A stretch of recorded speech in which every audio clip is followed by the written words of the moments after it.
ಸಮಾಧಾನದ ಪ್ರಭುವಾಗಿರುವ ಆತನೇ ನಿನಗೆ ಸ್ತೋತ್ರವಾಗಲಿ. ನೀನು ನಿನ್ನೆ ಇದ್ದ ಹಾಗೆ ಇವತ್ತು ಇರುವುದಕ್ಕಾಗಿ ಸ್ತೋತ್ರಪ್ಪ. ನಾಳೆಯು ನಿರಂತರವು ನಮ್ಮ ಸಂಗಡ ಇರುವಂತಹ ದೇವರು ಅದು ನೀನು ಮಾತ್ರನೇ ಆಗಿದ್ದೀಯ. ಅದಕ್ಕಾಗಿ ಸ್ತೋತ್ರ. ಬಂದು ಬಳದು ಮಿತ್ರರು ಇವರೆಲ್ಲ ಒಂದು ದಿನ ನಮ್ಮ ಕೈ ಬಿಟ್ಟರು ಕೂಡ ಎಂದಿಗೂ ನಾನು ನಿಮ್ಮನ್ನೆಂದಿಗೂ ಕೈ ಬಿಡುವುದಿಲ್ಲ, ಎಂದಿಗೂ ತೊರೆಯುವುದಿಲ್ಲ ಎಂದು ವಾಗ್ದಾನವನ್ನು ಮಾಡಿರುವ ದೇವರು ಅದು ನೀನು ಮಾತ್ರನೇ ಆಗಿರುವುದಕ್ಕಾಗಿ ಸ್ತೋತ್ರ. ಹೌದು ದೇವರೇ, ನೀನು ಮಾತ್ರನೇ ನಮ್ಮ ಜೀವಿತದ ಕೊನೆಯ ತನಕ ಇರುವಂತ ದೇವರು ನೀನಾಗಿರುವುದಕ್ಕಾಗಿ ನಾವು ನಿಮಗೆ ಸ್ತೋತ್ರವನ್ನು ಸಲ್ಲಿಸ್ತೇವೆ. ಅಪ್ಪ, ಈ ದಿನವನ್ನು ನೀನು ನಮಗೆ ದಯಪಾಲಿಸಿದ್ದಕ್ಕಾಗಿ ಸ್ತೋತ್ರ. ಈ ದಿನ ನಿನ್ನನ್ನು ಆತ್ಮದಿಂದಲೂ ಸತ್ಯಕ್ಕೆ ತಕ್ಕ ಹಾಗೆ ನಮ್ಮ ಸೈನ್ಯಗಳ ಕರ್ತನಾದ ಯೆಹೋವನೇ ನಾವು ನಿಮಗೆ ಆರಾಧನೆ ಮಾಡುವಂತೆ ಏನೇ ನಮ್ಮನ್ನು ಆಶೀರ್ವದಿಸಿ ನಡೆಸಬೇಕೆಂದು ನಾವು ಪ್ರಾರ್ಥಿಸುತ್ತೇವೆ. ಬಲದಿಂದಲೂ ಅಲ್ಲ, ಪರಾಕ್ರಮದಿಂದಲೂ ಅಲ್ಲ, ಎಲ್ಲರಿಗೆ ಹೋಮನ ಆತ್ಮನಿಂದಲೇ ಆಗುತ್ತದೆ ಎಂಬುದಾಗಿರುವ ದೇವರಾತ್ಮನೆ. ಯಾರೊಬ್ಬನೇನು ಆರಂಭದಿಂದಲೂ ಅಂತ್ಯದವರೆಗೂ ನೀನಿದ್ದು ನಡೆಸಿದ್ದು ನಾವು ಪ್ರಾರ್ಥಿಸುತ್ತೇವೆ. ಆಡು ಭಾಗಗಳಂತಲೂ ದೇವರೇ ನಿನ್ನ ಮಹಿಮೆ ಇಳಿದು ಬರಲಿ ಎಂದು ನಾವು ಪ್ರಾರ್ಥಿಸುತ್ತೇವೆ. ದೇವರೇ, ನಿನ್ನ ಆತ್ಮನ ಸಂಚರಿಸಲಿಕ್ಕೆ ನಮ್ಮ ಮಧ್ಯದಲ್ಲಿ ಉಂಟಾಗಲಿ ಎಂದು ನಾವು ಪ್ರಾರ್ಥಿಸುತ್ತೇವೆ. ಇದರ ಮಧ್ಯದಲ್ಲಿ ನೀನು ಮಾತ್ರನೇ ಮಹಿಮೆ ಇರಬೇಕೆಂದು ನಾವು ಪ್ರಾರ್ಥಿಸುತ್ತೇವೆ. ಕರ್ತನೇ, ಯಾರು ಯೆಹೋವನ ದೇವರಾಗಿದ್ದಾನವರು ಭಾಗ್ಯವಂತರು ಎಂಬುದಾಗಿ ಸ್ತೋತ್ರ. ಹೌದು ದೇವರೇ, ನೀನು ನಮ್ಮನ್ನು ಭಾಗ್ಯವಂತರನ್ನಾಗಿ ಮಾಡಿದ್ದಕ್ಕಾಗಿ ಸ್ತೋತ್ರ. ದರಿದ್ರರು, ಅನ್ಯರು, ಪರದೇಶದವರು ಆಗಿದ್ದಂತ ನಮಗೆ ಬೆಳೆ ಕಟ್ಟಲಾಗದ ರಕ್ಷಣೆಯನ್ನು ಕೊಟ್ಟಿದ್ದಕ್ಕಾಗಿ ಸ್ತೋತ್ರವನ್ನು ಸಲ್ಲಿಸುತ್ತೇವೆ. ದೇವರೇ, ಈ ರಕ್ಷಣೆಯ ಮುಖಾಂತರವಾಗಿ ನಮ್ಮನ್ನು ನಿನ್ನ ಮಕ್ಕಳನ್ನಾಗಿ ಮಾಡಿಕೊಂಡಿದ್ದಕ್ಕಾಗಿ ಸ್ತೋತ್ರವನ್ನು ಸಲ್ಲಿಸುತ್ತೇವೆ. ನಿನ್ನ ರಕ್ತವನ್ನು ಕೊಟ್ಟು ನಮ್ಮನ್ನು ಕೊಂಡುಕೊಳ್ಳಿದ್ದಕ್ಕಾಗಿ ಸ್ತೋತ್ರವನ್ನು ಸಲ್ಲಿಸುತ್ತೇವೆ. ನಮ್ಮೆಲ್ಲ ಪಾಪದ ಭಾರವನ್ನು ಆ ಶಿಲುಬೆಯಲ್ಲಿ ನೀನು ಹೊತ್ತು ತೀರಿಸಿದ್ದಕ್ಕಾಗಿ ಸ್ತೋತ್ರವನ್ನು ಸಲ್ಲಿಸುತ್ತೇವೆ. ನಮಗಾಗಿ ದೇವರೇ ನೀನು ಮರಣವನ್ನು ಹೊಂದಿದ್ದಕ್ಕಾಗಿ ಸ್ತೋತ್ರವನ್ನು ಸಲ್ಲಿಸುತ್ತೇವೆ. ಅಪ್ಪ ದೇವರೇ, ನೀನು ನಮಗೋಸ್ಕರ ಮೂರನೇ ದಿನದಲ್ಲಿ ಎದ್ದು ಬಂದಿದ್ದಕ್ಕಾಗಿ ಸ್ತೋತ್ರವನ್ನು ಸಲ್ಲಿಸುತ್ತೇವೆ. ನಾನು ಹೇಗೆ ಎದ್ದು ಬಂದಿನೋ ಅದೇ ರೀತಿಯಲ್ಲಿ ಸತ್ತಂತ ನಿಮ್ಮನ್ನು ಕೂಡ ನಾನು ಎಬ್ಬಿಸಲು ಶಕ್ತನಾದ ದೇವರು ಎಂದು ಹೇಳಿದ್ದಕ್ಕಾಗಿ ಸ್ತೋತ್ರವನ್ನು ಸಲ್ಲಿಸುತ್ತೇವೆ. ಹೌದು ದೇವರೇ, ನಿಮ್ಮ ಮರಣವನ್ನು ಜಯಿಸಿಕೊಳ್ಳುವಂತ ಹಾಗೆ ನಮ್ಮನ್ನು ಕೂಡ ಎಬ್ಬಿಸಲು ಶಕ್ತನಾದ ದೇವರಾಗಿರುವುದಕ್ಕಾಗಿ ಸ್ತೋತ್ರ. ಆದ್ದರಿಂದಲೇ ಹೇಳುವಂತೆ ದೇವರೇ, ಯಾರು ದೇವರೇ ಶ್ವಾಸವೆಲ್ಲವೂ ಕರ್ತನನ್ನು ಸ್ತುತಿಸಲು ಯೆಹೋವನಿಗೆ ಮಹಿಮೆಯಾಗಲಿ ಅಂತ ಹೇಳಿದ ಹಾಗೆ, ಹೌದು ದೇವರೇ, ನಮಗೆ ಶ್ವಾಸ ಇರೋದ್ರಿಂದ ನಿಮ್ಮನ್ನೇ ನಾವು ಆಡುತ್ತಾ ನಿಮ್ಮನ್ನು ಮಹಿಮೆ ಪಡಿಸುತ್ತೆ, ಗುಣಪಡಿಸುವಂತೆ ದೇವರಾತ್ಮನೇ ನೀನೇ ನಮ್ಮನ್ನು ಆಶೀರ್ವದಿಸಿ ನಡೆಸುವುದು ನಾವು ಪ್ರಾರ್ಥಿಸ್ತಾ ಇದ್ದೇವೆ. ಕರ್ತನೆ, ಆರಾಧನೆ ಭಾಗದಲ್ಲೂ ನಿನ್ನ ಮಹಿಮೆ ಇಳಿದು ಬರಲಿ, ನಿನ್ನ ಆತ್ಮ ಸಂಚರಿಸಿ ನಮ್ಮ ಮಧ್ಯದಲ್ಲಿ ಉಂಟಾಗಲಿ. ದೇವರೇ, ಯಾವ ವಿಷಯದಲ್ಲಿ ಬಿಡುಗಡೆ ಬೇಕೆಂಬುದಾಗಿ ಕೇಳುತ್ತಾರೋ ಆ ವಿಷಯದಲ್ಲಿ ನಿನ್ನ ಹೆಸರು ಬಿಡುಗಡೆ ಉಂಟಾಗಲಿ ಎಂದು ನಾವು ಪ್ರಾರ್ಥಿಸುತ್ತೇವೆ. ನಿನ್ನ ನಾಮದಲ್ಲಿ ಆರಾಧಿಸುವಾಗ ಬಿಡುಗಡೆ ಉಂಟಾಗಲಿ ಎಂದು ನಾವು ಪ್ರಾರ್ಥಿಸುತ್ತೇವೆ. ಬಲದಿಂದ ಆಗದೆ ಇರುವುದೆಲ್ಲವೂ ದೇವರಾತ್ಮನೇ ನಿನ್ನಿಂದ ಆಗಲಿ ಎಂದು ನಾವು ಪ್ರಾರ್ಥಿಸುತ್ತೇವೆ. ಕರ್ತನೆ, ನಿನ್ನ ಕೈಯಲ್ಲಿ ಎಲ್ಲವನ್ನು ನಾವು ಒಪ್ಪಿಸಿಕೊಳ್ಳುತ್ತೇವೆ. ಅಪ್ಪ ದೇವರ ವಾಕ್ಯದ ಭಾಗದ ಮುಖಾಂತರ ನೀನು ಮಾತನಾಡು. ನಮ್ಮ ಮಾತಿಗೆ ಜೀವ ಇರುವುದಕ್ಕಾಗಿ ಸ್ತೋತ್ರ. ಅದು ಜೀವ ಇಲ್ಲದಿರುವ ಪ್ರತಿಯೊಬ್ಬರಿಗೂ ಜೀವವನ್ನು ಉಂಟು ಮಾಡಲಿ ಎಂದು ನಾವು ಪ್ರಾರ್ಥಿಸುತ್ತೇವೆ. ದೇವರೇ, ನಿನ್ನ ವಾಕ್ಯದಲ್ಲಿ ಬಲ ಇರುವುದಕ್ಕಾಗಿ ನಿನಗೆ ಸ್ತೋತ್ರ. ಆ ನಿನ್ನ ವಾಕ್ಯದ ಶಕ್ತಿಯನ್ನು ನಾವು ಹೊಂದಿಕೊಳ್ಳುವಂತೆ ಆಗಿ ಆಶೀರ್ವದಿಸು ದೇವರೇ. ಅದಕ್ಕಾಗಿ ನಾವು ನಿಮಗೆ ಸ್ತೋತ್ರವನ್ನು ಸಲ್ಲಿಸುತ್ತೇವೆ. ದೇವರೇ, ಎಲ್ಲ ಭಾಗಗಳನ್ನು ನಿನ್ನ ಕರದಲ್ಲಿ ಒಪ್ಪಿಸಿಕೊಳ್ಳುತ್ತೇವೆ. ಆರಾಧನೆಯನ್ನು ಆದಿಯಿಂದಲೂ ಅಂತ್ಯವರೆಗೂ ನೀನಿಂದ ನಡೆಸುವ ಇದರಲ್ಲಿ ನಿನ್ನ ಮಹಿಮೆ ಉಂಟಾಗಲಿ ಎಂದು ನಾವು ಪ್ರಾರ್ಥಿಸುತ್ತೇವೆ. ದೇವರೇ, ಈ ಅಡ್ಡಿಗೆ ಸೇರಬೇಕಾದ ಇನ್ನೂ ಅನೇಕ ಗುರಿಗಳು ಹೊರಗಡೆ ಇದ್ದಾವೆ. ಎಲ್ಲ ಗುರಿಗಳು ದೇವರೇ ನಿನ್ನ ಆಲಯಕ್ಕೆ ಬರತಕ್ಕಂತೆ ಸೈನ್ಯಗಳ ಕರ್ತನಾದ ಹೆಸರಿನಲ್ಲಿ ನಾವು ಆಶೀರ್ವದಿಸುತ್ತೇವೆ. ದೇವರೇ, ಅವರೆಲ್ಲ ಬರತಕ್ಕಂತೆ ದೇವರೇ ಅದ್ಭುತವನ್ನು ನೀನು ಮಾಡು ನಡೆಸುವ ದೇವರೇ. ಮನುಷ್ಯರಿಗೆ ಅಸಾಧ್ಯವಾದುದು ದೇವರಿಗೆ ಎಲ್ಲವೂ ಸಾಧ್ಯ ಅಂತ ಹೇಳಿದ್ದೇವೆ. ನೀನೇ ಎಲ್ಲವನ್ನ ಸಾಧಿಸಿ ನಡೆಸಲು ನಾವು ಪ್ರಾರ್ಥಿಸುತ್ತೇವೆ. ಆದಿಯಿಂದಲೂ ಅಂತ್ಯದವರೆಗೂ ನೀನಿದ್ದು ನಡೆಸು. ಎಲ್ಲ ಘನ ಮಾನ ಮಹಿಮೆ ಘನತೆಯನ್ನು ನಿಮಗೆ ಸಲ್ಲಿಸುತ್ತಾ ಯೇಸುವಿನ ಹೆಸರಿನಲ್ಲಿ ನಾವು ಪ್ರಾರ್ಥಿಸಿ ಬಿಡುವುದೇ ತಂದೆಯಾದ ದೇವರೇ, ಆಮೆನ್. ಹಲ್ಲೆಲೂಯಾ. ದೇವರಿಗೆ ಮಹಿಮೆ ಉಂಟಾಗಲಿ. ನಾವು ಕೆಲವೊಂದು ಹಾಡುಗಳ ಮುಖಾಂತರ ದೇವರ ನಮ್ಮನ್ನು ಮಹಿಮೆ ಪಡಿಸುವವರಾಗಿರೋಣ. ನನ್ನ ಪ್ರಿಯ ಯೇಸುವೇ, ನೀನೆಷ್ಟೋ ಸುಂದರ. ಹಾಡಿನ ಸಂಖ್ಯೆ 265ನೇ ಹಾಡನ್ನ ನಾವೆಲ್ಲರೂ ಹಾಡಿಕೊಂಡು ದೇವರ ನಮ್ಮನ್ನು ಮಹಿಮೆ ಪಡಿಸೋಣ. ನನ್ನ ಪ್ರಿಯ ಯೇಸುವೇ, ನೀನು ಎಷ್ಟು ಸುಂದರ, ಬಹಳ ಬಂಗಾರ. ನನ್ನ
ಆತನಂತೆ ಸುಂದರವಾದಂತಹ ವ್ಯಕ್ತಿಯು ಈ ಲೋಕದಲ್ಲಿ ಒಬ್ಬರು ಇಲ್ಲ. ಆತನು ನಮ್ಮ ಸಂಗಡ ಇರುವುದಾದ್ರೆ ನಮ್ಮ ಬಾಳೆಲ್ಲ ಹಂಗೆ ಇರುತ್ತೆ, ಬಂಗಾರದಂತೆ ಅಂದವಾಗಿ ದೇವರು ನಮ್ಮ ಜೀವಿತವನ್ನು ಆತನು ನಡೆಸಲು ಶಕ್ತನಾಗಿದ್ದಾನೆ. ಹಾಲೆಲೂಯಾ. ಇಂಥ ದೇವರಿಗೆ ನಾವು ಇನ್ನೊಂದು ಹಾಡಿ ದೇವರು ನಮ್ಮನ್ನ ಮಹಿಮೆಪಡಿಸೋಣ. ಕೊಂಡಾಟವೇ ನನ್ನ ಕರ್ತನ ನದಿ ಎಂಬ ಹಾಡನ್ನಾಡಿ ನಮ್ಮ ದೇವರು ನಮ್ಮನ್ನ ಮಹಿಮೆಪಡಿಸೋಣ. ಹಾಡಿನ ಸಂಖ್ಯೆ 86. ಕೊಂಡಾಟವೇ ನನ್ನ ಕರ್ತನ ಸನ್ನಿಧಾನವೇ, ಕೊಂಡಾಟವೇ ನನ್ನ ಕರ್ತನ ಸನ್ನಿಧಾನವೇ, ಆನಂದವೇ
ಯೇಸು ರಾಜ ಬಂದಿರುವವರಿಗೆ ಬಾರಾಡಿ ದೇವರನ್ನು ಮಹಿಮೆಪಡಿಸೋಣ. ಯೇಸು ರಾಜ ಬಂದಿರುವರು ನಾವೆಲ್ಲ ಕೊಂಡಾಡುವ, ಕೈತಟ್ಟಿ ನಡೆದಾಡುವ. ಯೇಸು ರಾಜ ಬಂದಿರುವರು ನಾವೆಲ್ಲ ಕೊಂಡಾಡುವ, ಕೈತಟ್ಟಿ ನಡೆದಾಡುವ. ಕೊಂಡಾಡುವ ಕೊಂಡಾಡುವ ಚಿಂತೆಯ ಮರೆತು ನಡೆದಾಡುವ. ಕೊಂಡಾಡುವ ಕೊಂಡಾಡುವ ಚಿಂತೆಯ ಮರೆತು ನಡೆದಾಡುವ. ಯೇಸು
ದೇವರಿಗೆ ನಾವು ಮಹಿಮೆ ಪಡಿಸುವಂತ ಕೃಪೆಯನ್ನ ಆತನು ನಮಗೆ ಕೊಟ್ಟಿರುವುದಕ್ಕಾಗಿ ನಾವು ಆತನಿಗೆ ಸ್ತೋತ್ರವನ್ನು ಸಲ್ಲಿಸುವವರಾಗಿರೋಣ.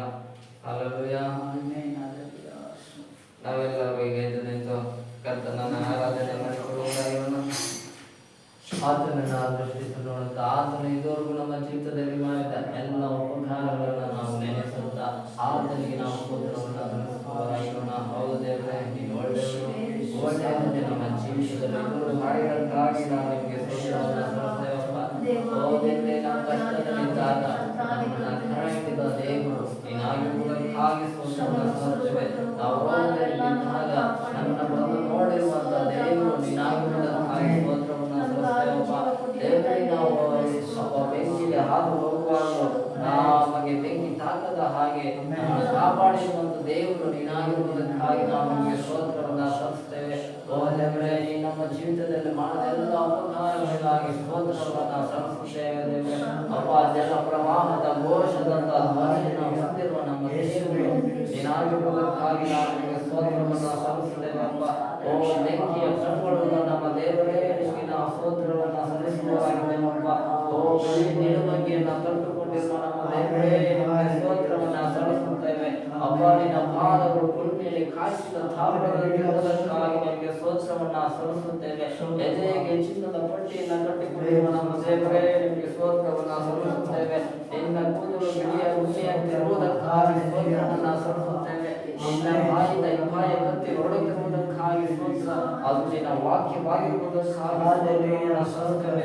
ಆದಿಯಿಂದ ದೇವರು ನೀನಾಗಿರುವುದಕ್ಕಾಗಿ, ಈಗಲೂ ಇರುವ ದೇವರು ನೀನಾಗಿರುವುದಕ್ಕಾಗಿ ಸ್ತೋತ್ರವನ್ನು ಸಲ್ಲಿಸುತ್ತೇವೆ. ಎಲ್ಲ ಪರಿಶುದ್ಧರು ಅತಿ ಮಹಾಪರಿಶುದ್ಧನಾದ ದೇವರು ನೀನಾಗಿರುವುದಕ್ಕಾಗಿ ಸ್ತೋತ್ರವನ್ನು ಸಲ್ಲಿಸುತ್ತೇವೆ. ಓ ಎಲ್ಲ ದೇವರುಗಳಲ್ಲಿ ಅತ್ಯಂತ ಭಯಂಕರನಾದ ನಮ್ಮ ದೇವರೇ, ನಿಮಗೆ ಸ್ತೋತ್ರವನ್ನು ಸಲ್ಲಿಸುತ್ತೇವೆ ಅಪ್ಪ. ನಿನ್ನನ್ನು ಪ್ರೀತಿಸುವವರಿಗೆ ಸಾವಿರಾರು ತಲೆಮಾರಿನವರೆಗೂ ನಿನ್ನ ಆಶೀರ್ವಾದವನ್ನು ಕೊಡುವ ದೇವರಾಗಿರುವುದಕ್ಕಾಗಿ ಸ್ತೋತ್ರವನ್ನು ಸಲ್ಲಿಸುವವರಾಗಿದ್ದೇವೆ ಅಪ್ಪ. ನಿನ್ನ ಬಳಿಯಲ್ಲಿ ನಾವು ನಂಬಿಕೆಯಿಂದ ಬಂದಾಗ ನಮ್ಮ ನಂಬಿಕೆಯನ್ನು ವ್ಯಕ್ತಪಡಿಸದೆ ಇದು ನಮ್ಮನ್ನು ನಡೆಸಿದ ದೇವರು ನೀನಾಗಿರುವುದಕ್ಕಾಗಿ ಸ್ತೋತ್ರವನ್ನು ನಾವು ಸಲ್ಲಿಸುವವರಾಗಿದ್ದೇವಪ್ಪ. ನೀನು ನಮಗೆ ಒಳ್ಳೆಯ ಪ್ರಭುನಾಗಿರುವುದಕ್ಕಾಗಿ ಸ್ತೋತ್ರಪ್ಪ. ನಮ್ಮನ್ನು ಹಸುರುಗಳು ಹಾಲಿನಲ್ಲಿ ನೀನು ನಮ್ಮನ್ನು ತಂಗಿಸಿ ನಡೆಸಿದ ನಿನ್ನ ಅಪದಾರಗಳಿಗಾಗಿ ನಾವು ನಿಮಗೆ ಸ್ತೋತ್ರವನ್ನು ಸಲ್ಲಿಸುವವರಾಗಿದ್ದೇವೆ ದೇವರೇ ಅಪ್ಪ. ನಿನಗೆ ಮಹಿಮೆಯನ್ನು ಸಲ್ಲಿಸುವವರಾಗಿದ್ದೇವಪ್ಪ. ನಿನ್ನನ್ನೇ ನಾವು ಕೊಂಡಾಡುವವರಾಗಿದ್ದೇವೆ. ಓ ದೇವರೇ, ನಿನ್ನ ರಾಜ್ಯಕ್ಕಾಗಿ ನಿನ್ನ ನೀತಿಗಾಗಿ ನುಡಿಯುವಂತೆ ನೀನೇ ನಮ್ಮನ್ನು ಆಶೀರ್ವಾದ ಮಾಡಿದ್ದಕ್ಕಾಗಿ ನಿನಗೆ ಕೋಟ್ಯಾನುಕೋಟಿ ಸ್ತೋತ್ರಗಳನ್ನು ನಾವು ಸಲ್ಲಿಸುವವರಾಗಿದ್ದೇವೆ. Hallelujah, hallelujah. ನಾನು ನನ್ನ ಮನೆಯು ನನ್ನ ಮನೆಯವರೆಲ್ಲರೂ ಎಂದೆಂದು ಸ್ತುತಿಸುವೆವು.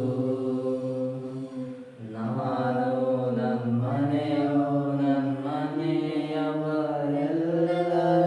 ಎಂದೆಂದು ಸ್ತುತಿಸುವೆವು. ಒಂದು ಮಗುವಿನಂತೆ ಕಾಯುತ್ತಿರುವೆ ಸ್ತೋತ್ರ, ಜಜ್ಜಿ ಹೋಗ ಸ್ತೋತ್ರ.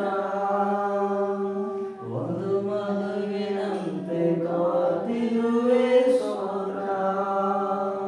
ಜಜ್ಜಿ ಹೋಗದಂತೆ ಕಾದಿರುವೆ ಸ್ತೋತ್ರ. ಎಬಿನೇಜರೇ, ಎಬಿನೇಜರೇ, ಇದುವರೆಗೂ ಒದ್ದವರೇ. ಎಬಿನೇಜರೇ, ಎಬಿನೇಜರೇ, ನನ್ನ ಸುತ್ತ ನೀರುವವರೇ. ಸ್ತೋತ್ರ, ಸ್ತೋತ್ರ, ಸ್ತೋತ್ರ. ಹೃದಯದಲ್ಲಿ ಹೊತ್ತಿರುವೆ ಸ್ತೋತ್ರ. ಸ್ತೋತ್ರ, ಸ್ತೋತ್ರ, ಸ್ತೋತ್ರ. ಒಂದು ಮಗುವಿನಂತೆ ಕಾದಿರುವೆ ಸ್ತೋತ್ರ. ಏನೂ ಇಲ್ಲದ ನನ್ನ ಬಾಳನ್ನು ಕೃಪೆಯಿಂದ ತುಂಬಿಸಿದೆ. ಏನೂ ಇಲ್ಲದ ನನ್ನ ಬಾಳನ್ನು ಕೃಪೆಯಿಂದ ತುಂಬಿಸಿದೆ. ಯಾವ ಕೇಡನ್ನು ಬಯಸದ ಒಳ್ಳೆ ತಂದೆಯು ನಿನ್ನ ಹಾಗೆ ಇಲ್ಲ. ಯಾವ ಕೇಡನ್ನು ಬಯಸದ ಒಳ್ಳೆ ತಂದೆಯು ನಿನ್ನ ಹಾಗೆ ಇಲ್ಲ. ಎಬಿನೇಜರೇ, ಎಬಿನೇಜರೇ, ಇದುವರೆಗೂ ಒದ್ದವರೇ. ಎಬಿನೇಜರೇ, ಎಬಿನೇಜರೇ, ನನ್ನ ನೆನೆಸುತ್ತ ನೀರುವವರೇ. ಸ್ತೋತ್ರ, ಸ್ತೋತ್ರ, ಸ್ತೋತ್ರ. ಹೃದಯದಲ್ಲಿ ಹೊತ್ತಿರುವೆ ಸ್ತೋತ್ರ. ಸ್ತೋತ್ರ, ಸ್ತೋತ್ರ, ಸ್ತೋತ್ರ. ಒಂದು ಮಗುವಿನಂತೆ ಕಾದಿರುವೆ ಸ್ತೋತ್ರ. ಪ್ರತಿದಿನವೂ ನನ್ನಯ ಅಗತ್ಯಗಳೆಲ್ಲವ ನಿಂಗರವದಾಗಿಸಿದೆ. ಪ್ರತಿದಿನವೂ ನನ್ನಯ ಅಗತ್ಯಗಳೆಲ್ಲವೂ ನಿಂಗರವದಾಗಿಸಿದೆ. ನೀ ನಡೆಸುವ ರೀತಿ ವರ್ಣಿಸಲು ಸಂಪೂರ್ಣ ಮಾತೊಂದು ಇಲ್ಲ. ನೀ ನಡೆಸುವ ರೀತಿ ವರ್ಣಿಸಲು ಸಂಪೂರ್ಣ ಮಾತೊಂದು ಇಲ್ಲ. ಎಬಿನೇಜರೇ, ಎಬಿನೇಜರೇ, ನನ್ನ ನಡೆಸುತ್ತ ನೀರುವವರೇ. ಎಬಿನೇಜರೇ, ಎಬಿನೇಜರೇ, ನನ್ನ ನಡೆಸುತ್ತ ನೀರುವವರೇ. ಸ್ತೋತ್ರ, ಸ್ತೋತ್ರ, ಸ್ತೋತ್ರ. ಹೃದಯದಲ್ಲಿ ಹೊತ್ತಿರುವೆ ಸ್ತೋತ್ರ. ಸ್ತೋತ್ರ, ಸ್ತೋತ್ರ, ಸ್ತೋತ್ರ. ಒಂದು ಮಗುವಿನಂತೆ ಕಾದಿರುವೆ ಸ್ತೋತ್ರ. ಜ್ಞಾನಿಗಳ ಮಧ್ಯದಿ ಅಲ್ಪನಾದ ನನ್ನನ್ನು ಕರೆದದ್ದು ಅತಿಶಯವೇ. ಜ್ಞಾನಿಗಳ ಮಧ್ಯದಿ ಅಲ್ಪನಾದ ನನ್ನನ್ನು ಕರೆದದ್ದು ಅತಿಶಯವೇ. ಇದಕ್ಕೆಂದಿಗೂ ಯೋಗ್ಯ ನಾನಲ್ಲ. ಇದು ಕೃಪೆಯಲ್ಲದೆ ಬೇರೇನೂ ಅಲ್ಲ. ಇದಕ್ಕೆಂದಿಗೂ ಯೋಗ್ಯ ನಾನಲ್ಲ. ಇದು ಕೃಪೆಯಲ್ಲದೆ ಬೇರೇನೂ ಇಲ್ಲ.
ಹೇರಾಳವಾಗಿರುವುದಕ್ಕಾಗಿ ಸ್ತೋತ್ರಪ್ಪ. ಹೌದು ದೇವರೇ, ನಾನು ನನ್ನ ಮನೆಯಲ್ಲಿ ನನ್ನ ಕುಟುಂಬದವರೆಲ್ಲರೂ ನಿಮ್ಮನ್ನು ಸೇವಿಸುವಂತೆ ಆಶೀರ್ವದಿಸಪ್ಪ. ಅಪ್ಪ, ನಮ್ಮ ಸಂಬಂಧಿಕರು, ರಿಲೇಷನ್ ಅಲ್ಲಿರೋರೆಲ್ಲರೂ ರಕ್ಷಣೆ ಬರತಕ್ಕಂತೆ ನಿನ್ನ ಕೃಪೆಯನ್ನು ದಯಪಾಲಿಸು ದೇವರೇ. ಇಂದು ಮಾಡುವ ಪ್ರಾರ್ಥನೆ ನಮಗೆ ಬಿಡುಗಡೆ ಉಂಟು ಮಾಡಲಿ ಅಂತ ನಾವು ಪ್ರಾರ್ಥಿಸುತ್ತೇವೆ. ಇಂದು ಮಾಡುವ ಆರಾಧನೆ ಮುಂದಿನ ದಿನಗಳ ಪ್ರತಿಫಲವನ್ನು ಕಾಣತಕ್ಕಂತೆ ಆಶೀರ್ವದಿಸುತ್ತೇವೆ ಪ್ರಾರ್ಥನೆ. ಇಂದು ಕಾಣುವ ಐಗುಪ್ತ್ಯರನ್ನು ಇನ್ನೆಂದಿಗೂ ಕಾಣುವುದಿಲ್ಲ ಎಂಬುದಾಗಿ ಹೇಳಿದ ಹಾಗೆ ನೀನು ವಾಗ್ದಾನ ಮಾಡಿದ ಆತನು ಬಲ ನಂಬಿಗಸ್ತನಾದ ದೇವರಾಗಿರುವುದಕ್ಕಾಗಿ ಸ್ತೋತ್ರ. ಹೌದು ದೇವರೇ, ನಾವು ಬಾಯಿದಾರಿಕೆ ಮಾಡುವುದನ್ನೆಲ್ಲ ಸ್ವಾಧೀನಪಡಿಸಿಕೊಳ್ಳುವಂತೆ ದೇವರಾತ್ಮನೇ ನಮ್ಮನ್ನು ಆಶೀರ್ವದಿಸಿ ನಡೆಸುವುದು ನಾವು ಪ್ರಾರ್ಥಿಸುತ್ತೇವೆ ದೇವರೇ. ನಮ್ಮ ಪ್ರತಿದಿನದ ಅಗತ್ಯಗಳನ್ನೆಲ್ಲ ಪೂರೈಸಿದ ದೇವರು ನೀನಾಗಿರುವುದಕ್ಕಾಗಿ ಸ್ತೋತ್ರಪ್ಪ. ನೀನು ನಡೆಸುವ ರೀತಿಗಳನ್ನು ವರ್ಣಿಸಲು ಅಸಾಧ್ಯ ದೇವರೇ. ನೀನಂತ ಎಲ್ಲ ವಿಧವಾದದಲ್ಲೂ ನೀನು ನಮ್ಮನ್ನು ನಡೆಸಿದಕ್ಕಾಗಿ ನಾವು ನಿಮಗೆ ಸ್ತೋತ್ರವನ್ನು ಸಲ್ಲಿಸುತ್ತೇವಪ್ಪ. ಓ ದೇವರೇ, ನಿನ್ನ ಪ್ರೀತಿಗೆ ಸರಿಸಾಟಿಯಾದ ಪ್ರೀತಿ ಈ ಲೋಕದಲ್ಲಿ ಮತ್ತೊಂದು ಯಾವುದೂ ಇಲ್ಲ ದೇವರೇ. ಅದಕ್ಕಾಗಿ ನಿನಗೆ ಸ್ತೋತ್ರವನ್ನು ಸಲ್ಲಿಸುತ್ತೇವೆ, ನಿನಗೆ ಮಹಿಮೆಯನ್ನು ಸಲ್ಲಿಸುತ್ತೇವಪ್ಪ. ನಿನ್ನನ್ನೇ ನಾವು ಘನಪಡಿಸುತ್ತೇವೆ ದೇವರೇ. ನಿನ್ನನ್ನು ಆರಾಧನೆ ಮಾಡುವಂಥವರು ಇಂಥವರೇ ಆಗಿರಬೇಕೆಂಬುದಾಗಿ ನೀನು ಹೇಳಿರುವುದಕ್ಕಾಗಿ ಸ್ತೋತ್ರ. ಹೌದು ದೇವರೇ, ನಿನ್ನನ್ನು ಆರಾಧಿಸುವವರು ಆತ್ಮದಿಂದಲೂ ಸತ್ಯದಿಂದಲೂ ಸತ್ಯಕ್ಕೆ ತಕ್ಕ ಹಾಗೆ ನಿಮ್ಮನ್ನು ಆರಾಧನೆ ಮಾಡುವಂತ ಆಶೀರ್ವದಿಸುವ. ಹೌದು ದೇವರೇ, ನಾವು ಪವಿತ್ರ ಆತ್ಮ ಪ್ರೇರಿತರಾಗಿ ನಿಮ್ಮನ್ನು ಆರಾಧನೆ ಮಾಡುವಂತೆ ಆಶೀರ್ವದಿಸುವ ದೇವರೇ. ನಮ್ಮ ಪೂರ್ಣ ಹೃದಯದಿಂದ ನಿಮ್ಮನ್ನು ಆರಾಧನೆ ಮಾಡುವಂತೆ ಆಶೀರ್ವದಿಸುವ. ನಮ್ಮ ಪೂರ್ಣ ಶಕ್ತಿಯಿಂದ ನಿಮ್ಮನ್ನು ಆರಾಧನೆ ಮಾಡುವಂತೆ ಆಶೀರ್ವದಿಸುವ. ನಮ್ಮ ಪೂರ್ಣ ಬಲದಿಂದ ನಿಮ್ಮನ್ನು ಆರಾಧನೆ ಮಾಡುವಂತ ಆಶೀರ್ವದಿಸುವ. ನಮ್ಮ ಪೂರ್ಣ ಶಕ್ತಿ ಜ್ಞಾನದಿಂದ ನಿಮ್ಮನ್ನು ನಾವು ಆರಾಧನೆ ಮಾಡುವಂತೆ ನಮ್ಮನ್ನು ನೀನು ಆಶೀರ್ವದಿಸಿ ನಡೆಸಿದೆ ಪ್ರಾರ್ಥನೆ. ಓ ದೇವರೇ, ನೀನು ಆರಾಧನೆ ಮಾಡುವಾಗ ನಮ್ಮ ಮಧ್ಯದಲ್ಲಿ ಇದುವರೆಗೂ ನಡೆಸದೇ ಇರುವ ಕಾರ್ಯಗಳನ್ನು ದೇವರಾತ್ಮನೆ ನೀನು ನಡೆಸುವ ಶಕ್ತನವ, ಅದನ್ನು ನಾವು ನಂಬುತ್ತೇವೆ ದೇವರೇ. ನೀನು ಅದನ್ನು ಮಾಡುವುದಿಲ್ಲ, ಅದಕ್ಕಾಗಿ ನಾವು ನಿಮಗೆ ಸ್ತೋತ್ರವನ್ನು ಸಲ್ಲಿಸುತ್ತೇವೆ ದೇವರೇ. ಓ ಕರ್ತನೇ, ನಿಮ್ಮನ್ನು ಇನ್ನೂ ನಾವು ಅಧಿಕವಾಗಿ ಆರಾಧಿಸಿ ನಿಮ್ಮನ್ನು ಮಹಿಮೆಪಡಿಸುತ್ತೇನೆ. ನಮ್ಮನ್ನು ಆಶೀರ್ವದಿಸಿ ನಡೆಸಪ್ಪ, ಅದಕ್ಕಾಗಿ ನಿನಗೆ ಸ್ತೋತ್ರವಾಗಲಿ. ಆಮೆನ್. ಹಾಲೆಲೂಯಾ. ತಂದೆ ದೇವಾ, ತಂದೆ ದೇವಾ, ನನ್ನ ಸರ್ವ ನೀನಯ್ಯ, ನೀನಿದ್ದರೆ ನನಗೆ ಸಾಕು. ತಂದೆ ದೇವಾ, ತಂದೆ ದೇವಾ, ನನ್ನ ಸರ್ವ ನೀನಯ್ಯ, ನೀನಿದ್ದರೆ ನನಗೆ ಸಾಕು. ನಿನ್ನ ಪ್ರೀತಿ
ಇಲ್ಲದೆ ಇರುವಂತವ್ರಿಗೆ ಗೊತ್ತು ತಂದೆಯ ಬೆಳೆ ಎಂಬುದಾಗಿ. ಹೌದು ದೇವರೇ, ನೀ ನಮಗೆ ಇರುವುದಾದ್ರೆ ಆ ಬೆಳೆಯನ್ನು ಕಟ್ಟಲಾಗದಂತ ಬೆಳೆಯಾಗಿರುವುದಕ್ಕಾಗಿ ನಾವು ನಿಮಗೆ ಸ್ತೋತ್ರವನ್ನ ಸಲ್ಲಿಸುತ್ತೇವೆ.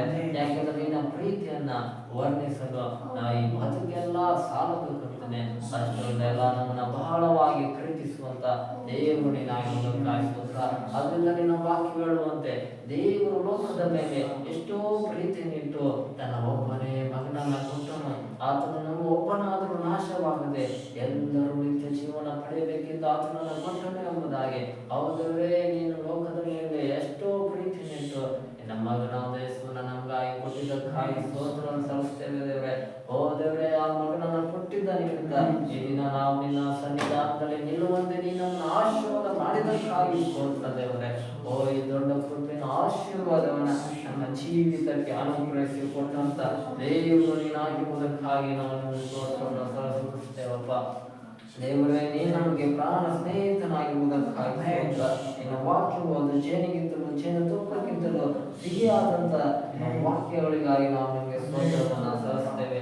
ಓ ದೇವರೇ, ನಿನ್ನ ಕೃಪೆಯಲ್ಲಿ ಐಶ್ವರ್ಯವುಳ್ಳ ದೇವರು ನೀನಾಗಿರುವುದಕ್ಕಾಗಿ ಸ್ತೋತ್ರ.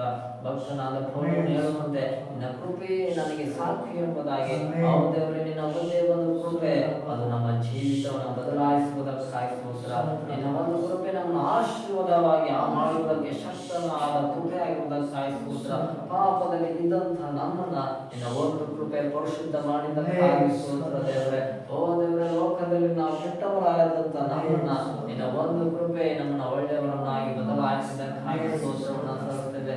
ಅಂತ ಮಹತ್ತಾದ ಕೃಪೆಯನ್ನ ನೀನು ನಮಗೆ ಕೊಟ್ಟಿದ್ದಕ್ಕಾಗಿ ಸ್ತೋತ್ರ ದೇವರೇ. ಓ ಆ ಕೃಪೆ ನಿಮಿತ್ತ ದೇವರೇ, ಈ ದಿನ ನಾವು ನಿಮಗೆ ಸ್ತೋತ್ರವನ್ನು ಸಲ್ಲಿಸುವಂತೆ ನೀನೇ ನಮ್ಮನ್ನು ಆಶೀರ್ವಾದ ಮಾಡಿದ್ದಕ್ಕಾಗಿ ನಾವು ನಿಮಗೆ ಸ್ತೋತ್ರವನ್ನು ಸಲ್ಲಿಸುತ್ತೇವಪ್ಪ. ನಿನ್ನನ್ನೇ ನಾವು ಮಹಿಮೆ ಪಡಿಸುತ್ತೇವೆ ದೇವರೇ, ನಿನ್ನನ್ನೇ ನಾವು ಘನಪಡಿಸುತ್ತೇವೆ. ಹಾಲೆಲೂಯ ದೇವರೇ. ಕೃಪೆಯ ಸೌಂದರ್ಯದಲ್ಲಿ ಆಕರ್ಷಿಸಿ ಇಹದ ಬಾಂಧವ್ಯದಿಂದ ನನ್ನ ಬಿಡಿಸಿ.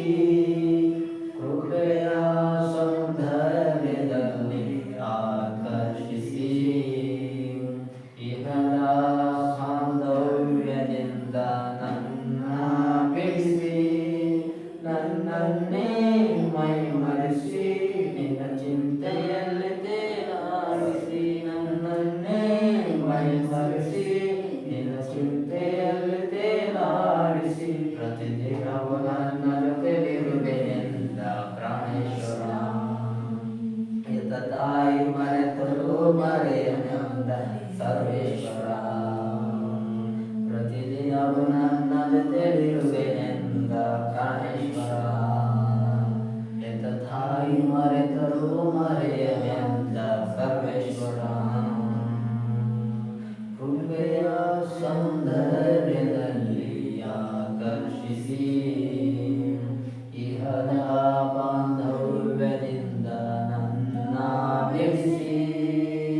ಕೃಪೆಯ ಸೌಂದರ್ಯದಲ್ಲಿ ಆಕರ್ಷಿಸಿ ಇಹದ ಬಾಂಧವ್ಯದಿಂದ ನನ್ನ ಬಿಡಿಸಿ. ನನ್ನನ್ನೇ ಮೈಮರೆಸಿ ನಿನ್ನ ಚಿಂತೆಯಲ್ಲಿ ತೇಲಾಡಿಸಿ. ನನ್ನನ್ನೇ ಮೈಮರೆಸಿ ನಿನ್ನ ಚಿಂತೆಯಲ್ಲಿ ತೇಲಾಡಿಸಿ. ಪ್ರತಿದಿನವೂ ನನ್ನ ಜೊತೆಲಿರುವೆನೆಂದ ಪ್ರಾಣೇಶ್ವರ. ಎತ್ತ ತಾಯಿ ಮರೆತರೂ ಮರೆಯನೆಂದ ಸರ್ವೇಶ್ವರ. ಪ್ರತಿದಿನವೂ ನನ್ನ ಜೊತೆಲಿರುವೆನೆಂದ ಪ್ರಾಣೇಶ್ವರ. ಎತ್ತ ತಾಯಿ ಮರೆತರೂ ಮರೆಯನೆಂದ ಸರ್ವೇಶ್ವರ. ಈ ಬಣ್ಣದ ಲೋಕದಲ್ಲಿ ನಿನ್ನ ಕೃಪೆನೇ ಸಾಕ. ಎಲ್ಲವೂ ಹರಿದಾಯಿತು. ಪ್ರತಿ ಹೆಜ್ಜೆ ಹೆಜ್ಜೆಗೂ ನಿನ್ನ ಕೃಪೆ ನನಗೆ ಹೊಸ ಜೀವನ ಸಾಧಿಸಿತು. ಈ ಬಣ್ಣದ ಲೋಕದಲ್ಲಿ ನಿನ್ನ ಕೃಪೆ ಸಾಕ. ಎಲ್ಲ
ತಾಯಿ ಮರೆತರು ಮರೆಯನೆಂದ ಸರ್ವೇಶ್ವರನು. ಈ ಆತ್ಮೀಯ ಯಾತ್ರೆಯಲ್ಲಿ ನಿನ್ನ ಪ್ರೀತಿ ನೆನೆಸಾಗ ಅರಣ್ಯಕ್ಕೂ ಆನಂದವೇ. ಎಲ್ಲವನ್ನು ತಡೆದುಕೊಂಡ ಈ ನೊಂದ ಬಾಳಿಗೆ ನೂತನ ಆರಂಭವೇ. ಈ ಆತ್ಮೀಯ ಯಾತ್ರೆಯಲ್ಲಿ ನಿನ್ನ ಪ್ರೀತಿ ನೆನೆದಾಗ ಅರಣ್ಯಕ್ಕೂ ಆನಂದವೇ. ಎಲ್ಲವನ್ನು ಕಳೆದುಕೊಂಡ ಈ ನೊಂದ ಬಾಳಿಗೆ ನೂತನ ಆರಂಭವೇ. ಈ ಆತ್ಮಾರ್ಪಣೆ ನಿನ್ನ ಕೃಪೆ. ಈ ಆತ್ಮಾನಂದವೇ ನಿನ್ನ ಕೃಪೆ. ಈ ಆತ್ಮಾನಂದವೇ ನಿನ್ನ ಕೃಪೆ. ಈ ಆತ್ಮಾನಂದವೇ ನಿನ್ನ ಕೃಪೆ. ನಿನ್ನ ಕೃಪೆ ನನಗೆ ಸಾಕೆನಿಸಿತು. ಇಹದಲ್ಲಿ ಬೇರೇನು ಬೇಡೆನಿಸಿತು. ನಿನ್ನ ಕೃಪೆ ನನಗೆ ಸಾಕೆನಿಸಿತು. ಇಹದಲ್ಲಿ ಬೇರೇನು ಬೇಡೆನಿಸಿತು. ಈ ಬಣ್ಣದ ಲೋಕದಲ್ಲಿ ನಿನ್ನ ಕೃಪೆ ನೆನೆದಾಗ ಎಲ್ಲವೂ ಬರೀ ಸಾಯಿತು. ಪ್ರತಿ ಹೆಜ್ಜೆ ಹೆಜ್ಜೆಗೂ ನಿನ್ನ ಕೃಪೆ ನನಗೆ ಹೊಸ ಜೀವನ ಸಾಧಿಸಿತು. ಈ ಬಣ್ಣದ ಲೋಕದಲ್ಲಿ ನಿನ್ನ ಕೃಪೆ ನೆನೆದಾಗ ಎಲ್ಲವೂ ಬರೀ ಸಾಯಿತು. ಪ್ರತಿ ಹೆಜ್ಜೆ ಹೆಜ್ಜೆಗೂ ನಿನ್ನ ಕೃಪೆ ನನಗೆ ಹೊಸ ಜೀವ ಪ್ರಸಾದಿಸಿತು. ನಾನೇನಾಗಿರುವೆ ಅದು ನಿನ್ನ ಕೃಪೆ. ಮುಂದೆ ನಾಗುವೆ ಅದು ನಿನ್ನ ಕೃಪೆ. ನಾನೇನಾಗಿರುವೆ ಅದು ನಿನ್ನ ಕೃಪೆ. ಮುಂದೆ ನಾಗುವೆ ಅದು ನಿನ್ನ ಕೃಪೆ. ನಿನ್ನ ಕೃಪೆ ನನಗೆ ಆಧಾರವಾಯಿತು. ಜಾರಿ ಬೀಳದಂತೆ ಜೊತೆ ನಿಂತಿತು. ನಿನ್ನ ಕೃಪೆ ನನಗೆ ಆಧಾರವಾಯಿತು. ಜಾರಿ ಬೀಳದಂತೆ ಜೊತೆ ನಿಂತಿತು. ಕೃಪೆಯ ಸೌಂದರ್ಯದಲ್ಲಿ ಆಕರ್ಷಿಸಿ ಇಹದ ಬಾಂಧವ್ಯದಿಂದ ನನ್ನ ಗೆಳಿಸಿ. ಕೃಪೆಯ ಸೌಂದರ್ಯದಲ್ಲಿ ಆಕರ್ಷಿಸಿ ಇಹದ ಬಾಂಧವ್ಯದಿಂದ ನನ್ನ ಗೆಳಿಸಿ. ನನ್ನನ್ನೇ ಮೈಮರೆಸಿ ನಿನ್ನ ಚಿಂತೆಯಲ್ಲಿ ತೇಲಾಡಿಸಿ. ನನ್ನನ್ನೇ ಮೈಮರೆಸಿ ನಿನ್ನ ಚಿಂತೆಯಲ್ಲಿ ತೇಲಾಡಿಸಿ. ಪ್ರತಿದಿನವೂ ನನ್ನ ಜೊತೆಲಿರುವೆನೆಂದ ಪ್ರಾಣೇಶ್ವರ. ಎತ್ತ ತಾಯಿ ಮರೆತರು ಮರೆಯನೆಂದ ಸರ್ವೇಶ್ವರ. ಪ್ರತಿದಿನವೂ ನನ್ನ ಜೊತೆಲಿರುವೆನೆಂದ ಪ್ರಾಣೇಶ್ವರ. ಎತ್ತ ತಾಯಿ ಮರೆತರು ಮರೆಯನೆಂದ ಸರ್ವೇಶ್ವರ. ಈ ಕಣ್ಣಂಚಿನಲ್ಲೂ ಹೃದಯಾಂತರಾಳದಲ್ಲೂ ಎಲ್ಲೆಲ್ಲೋ ನಿನ್ನ ಧ್ಯಾನ. ಮುರಿದ ಮನಸ್ಸಿನಿಂದ ನಿನ್ನನ್ನೇ ಸ್ತುತಿಸುವುದೇ ಆಗೋಯಿತು ನನ್ನ ಪ್ರಾಣ. ಈ ಕಣ್ಣಂಚಿನಲ್ಲೂ ಹೃದಯಾಂತರಾಳದಲ್ಲೂ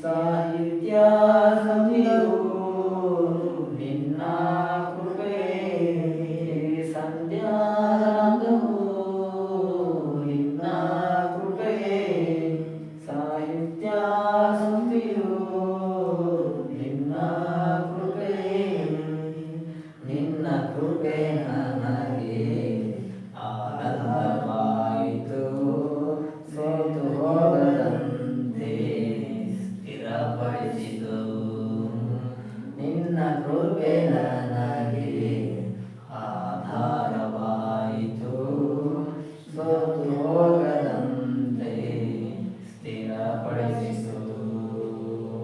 ಈ ಬಣ್ಣದ ಲೋಕದಲ್ಲಿ ನಿನ್ನ ಕೃಪೆ ನೆನೆದಾಗ ಎಲ್ಲವೂ ಬರಿದಾಯಿತು. ಪ್ರತಿ ಹೆಜ್ಜೆ ಹೆಜ್ಜೆಗೂ ನಿನ್ನ ಕೃಪೆ ನನಗೆ ಹೊಸ ಜೀವ ಪ್ರಸಾದಿಸಿತು. ಈ ಬಣ್ಣದ ಲೋಕದಲ್ಲಿ ನಿನ್ನ ಕೃಪೆ ನೆನೆದಾಗ ಎಲ್ಲವೂ ಬರಿದಾಯಿತು. ಪ್ರತಿ ಹೆಜ್ಜೆ ಹೆಜ್ಜೆಗೂ ನಿನ್ನ ಕೃಪೆ ನನಗೆ ಹೊಸ ಜೀವ ಪ್ರಸಾದಿಸಿತು. ನಾನೇನಾಗಿರುವೆ ಅದು ನಿನ್ನ ಕೃಪೆ, ಮುಂದೆ ಏನಾಗುವೆನು ಅದು ನಿನ್ನ ಕೃಪೆ. ನಾನೇನಾಗಿರುವೆ ಅದು ನಿನ್ನ ಕೃಪೆ, ಮುಂದೆ ಏನಾಗುವೆನು ಅದು ನಿನ್ನ ಕೃಪೆ.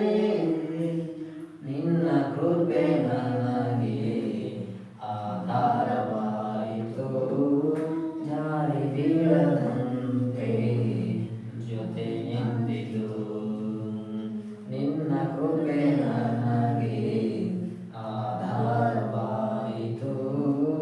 ಜಾರಿ ಬೀಳದಂತೆ ಜೊತೆ ನಿಂತಿತು. ಕೃಪೆಯ ಸೌಂದರ್ಯದಲ್ಲಿ ಆಕರ್ಷಿಸಿ ಇಹದ ಬಾಂಧವ್ಯದಿಂದ ನನ್ನ ಬೆಳೆಸಿ. ಕೃಪೆಯ ಸೌಂದರ್ಯದಲ್ಲಿ ಆಕರ್ಷಿಸಿ ಇಹದ ಬಾಂಧವ್ಯದಿಂದ ನನ್ನ ಬೆಳೆಸಿ. ನನ್ನನ್ನೇ ಮೈಮರೆಸಿ ನಿನ್ನ ಚಿಂತೆಯಲ್ಲಿ ತೇಲಾಡಿಸಿ. ನನ್ನನ್ನೇ ಮೈಮರೆಸಿ ನಿನ್ನ ಚಿಂತೆಯಲ್ಲಿ ತೇಲಾಡಿಸಿ. ಪ್ರತಿದಿನವೂ ನನ್ನ ಜೊತೆಲಿರುವೆನೆಂದ ಪ್ರಾಣೇಶ್ವರ. ಎತ್ತ ತಾಯಿ ಮರೆತರೂ ಮರೆಯನೆಂದ ಸರ್ವೇಶ್ವರ. ಪ್ರತಿದಿನವೂ ನನ್ನ ಜೊತೆಲಿರುವೆನೆಂದ ಪ್ರಾಣೇಶ್ವರ. ಎತ್ತ ತಾಯಿ ಮರೆತರೂ ಮರೆಯನೆಂದ ಸರ್ವೇಶ್ವರ. ಎರಡು ಕರವನ್ನು ತಟ್ಟುತ್ತಾ ದೇವರ ಲೋಕದಲ್ಲಿ ನಿನ್ನ ಕೃಪೆ ನಮಗೆ ಸಾಕಿ ಬರ್ತದೆ. ಈ ಅಪ್ಪ ಎಲ್ಲ ಜನರ ಮಧ್ಯದಲ್ಲಿ ನಮ್ಮನ್ನು ಆರಿಸಿ ತೆಗೆದುಕೊಂಡ ನಿನ್ನ ಕೃಪೆಗಾಗಿ ಸ್ತೋತ್ರವನ್ನು ಸಲ್ಲಿಸುತ್ತೇವೆ. ಅಪ್ಪ ಪ್ರದೇಶವಾದ ನಮ್ಮನ್ನು ನಿನ್ನ ಮಕ್ಕಳನ್ನಾಗಿ ಮಾಡಿಕೊಂಡು ನಿನ್ನ ಕೃಪೆಗಾಗಿ ಸ್ತೋತ್ರವನ್ನು ಸಲ್ಲಿಸುವುದಾಗಿದ್ದೇವೆ. ಅಪ್ಪ ನಿನ್ನ ಕೃಪೆ ಈ ಲೋಕದಲ್ಲಿ ನಮಗೆ ಸಾಗಿಸುತ್ತೇವೆ. ಇಹದಲ್ಲಿ ಬೇರೇನು ಬೇಡ ಎನ್ನುವ ಹಾಗೆ ನಿನ್ನ ಕೃಪೆ ನಮ್ಮನ್ನು ಆಶೀರ್ವಾದವಾಗಿ ಬದಲಾಯಿಸಿದ್ದಕ್ಕಾಗಿ ನಾವು ನಿಮಗೆ ಸ್ತೋತ್ರವನ್ನು ಸಲ್ಲಿಸುತ್ತೇವೆ. ನಿನ್ನ ಆರಾಧನೆ ಮಾಡುವಾಗ ನಮ್ಮ ಮಧ್ಯದಲ್ಲಿ ಬಿಡುಗಡೆ ಕಾರ್ಯಗಳು ಉಂಟಾಗಲಿದೆ. ನಿನ್ನ ಮಹಿಮೆಯ ಬೆಂಕಿ ನಮ್ಮ ಮಧ್ಯದಲ್ಲಿ ಇಳಿದು ಬರಲಿದೆ. ಪಂಚಾಶತ್ಮದ ದಿನದಂತೆ ಇಳಿದು ಬಂದ ಅದೇ ದೇವರಾತ್ಮನೇ ಈ ದಿನ ನಮ್ಮ ಮಧ್ಯದಲ್ಲಿ ಇಳಿದು ಭಾಗರ್ತನಾತ್ಮನೆ ಅದಕ್ಕಾಗಿ ಸ್ತೋತ್ರ. ಎಲ್ಲರ ಮೇಲೆ ಇಳಿದು ಬಂದ ಅದೇ ದೇವರಾತ್ಮನೆ ನಮ್ಮ ಮಧ್ಯದಲ್ಲಿ ಇಳಿದು ಸ್ವಾಮಿ. ಅಪ್ಪ ನೀನು ನಮ್ಮ ಮಧ್ಯದಲ್ಲಿ ಬಿಡುಗಡೆ ಕಾರ್ಯಗಳನ್ನು ಮಾಡು, ಅದ್ಭುತ ಕಾರ್ಯಗಳನ್ನು ಮಾಡು, ಸೂಚಿತ ಕಾರ್ಯಗಳನ್ನು ಮಾಡು ದೇವರಾತ್ಮನೆ ಅದಕ್ಕಾಗಿ ಸ್ತೋತ್ರವನ್ನು ಸಲ್ಲಿಸುತ್ತೇವೆ. ಅಪ್ಪ ಯಾವ ಕಾರ್ಯದಲ್ಲಿ ಬಿಡುಗಡೆಗಳು ಉಂಟಾಗಬೇಕು ಯೇಸುವಿನ ನಾಮದಲ್ಲಿ ಬಿಡುಗಡೆ ಉಂಟಾಗಲಿ. ಎಲ್ಲ ಅಂಧಕಾರದ ಬಲವನ್ನು ಲೋಕದ ಸೈನ್ಯಗಳ ಮಾಡಬಹುದಾದ ಶಕ್ತಿಗಳೆಲ್ಲವೂ ದಯವಾಗಿ ಯೇಸುವಿನ ನಾಮದಲ್ಲಿ ಬಿಡುಗಡೆ ಉಂಟಾಗಲಿ. ನಿನ್ನ ನಾಮದಲ್ಲಿ ಬಿಡುಗಡೆಗಳು ಅದ್ಭುತ ಕಾರ್ಯಗಳನ್ನು ನಡೆಸುವುದು ನಾವು ಪ್ರಾರ್ಥಿಸ್ತಾ ಇದ್ದೇವೆ.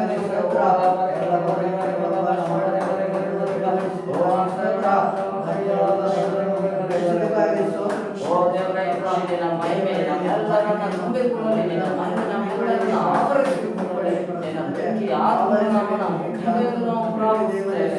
ಓ ನೀನು ಬಂದಾಗ ಬಿಡುಗಡೆ, ನೀನು ಬಂದಾಗ ಆರೋಗ್ಯ, ನೀನು ಬಂದಾಗ ಸಮೃದ್ಧಿ, ನೀನು ಬಂದಾಗ ಸಂತೋಷ ಸಮಾಧಾನ ಉಂಟಾಗಲೆಂದು ನಾವು ಪ್ರಾರ್ಥಿಸುತ್ತೇವೆ. ಓ ದೇವರೇ, ನಿನಗೆ ಬರಬೇಕು ಅದೆಲ್ಲ ಗುರುಗಳನ್ನು ಆತ್ಮವನ್ನು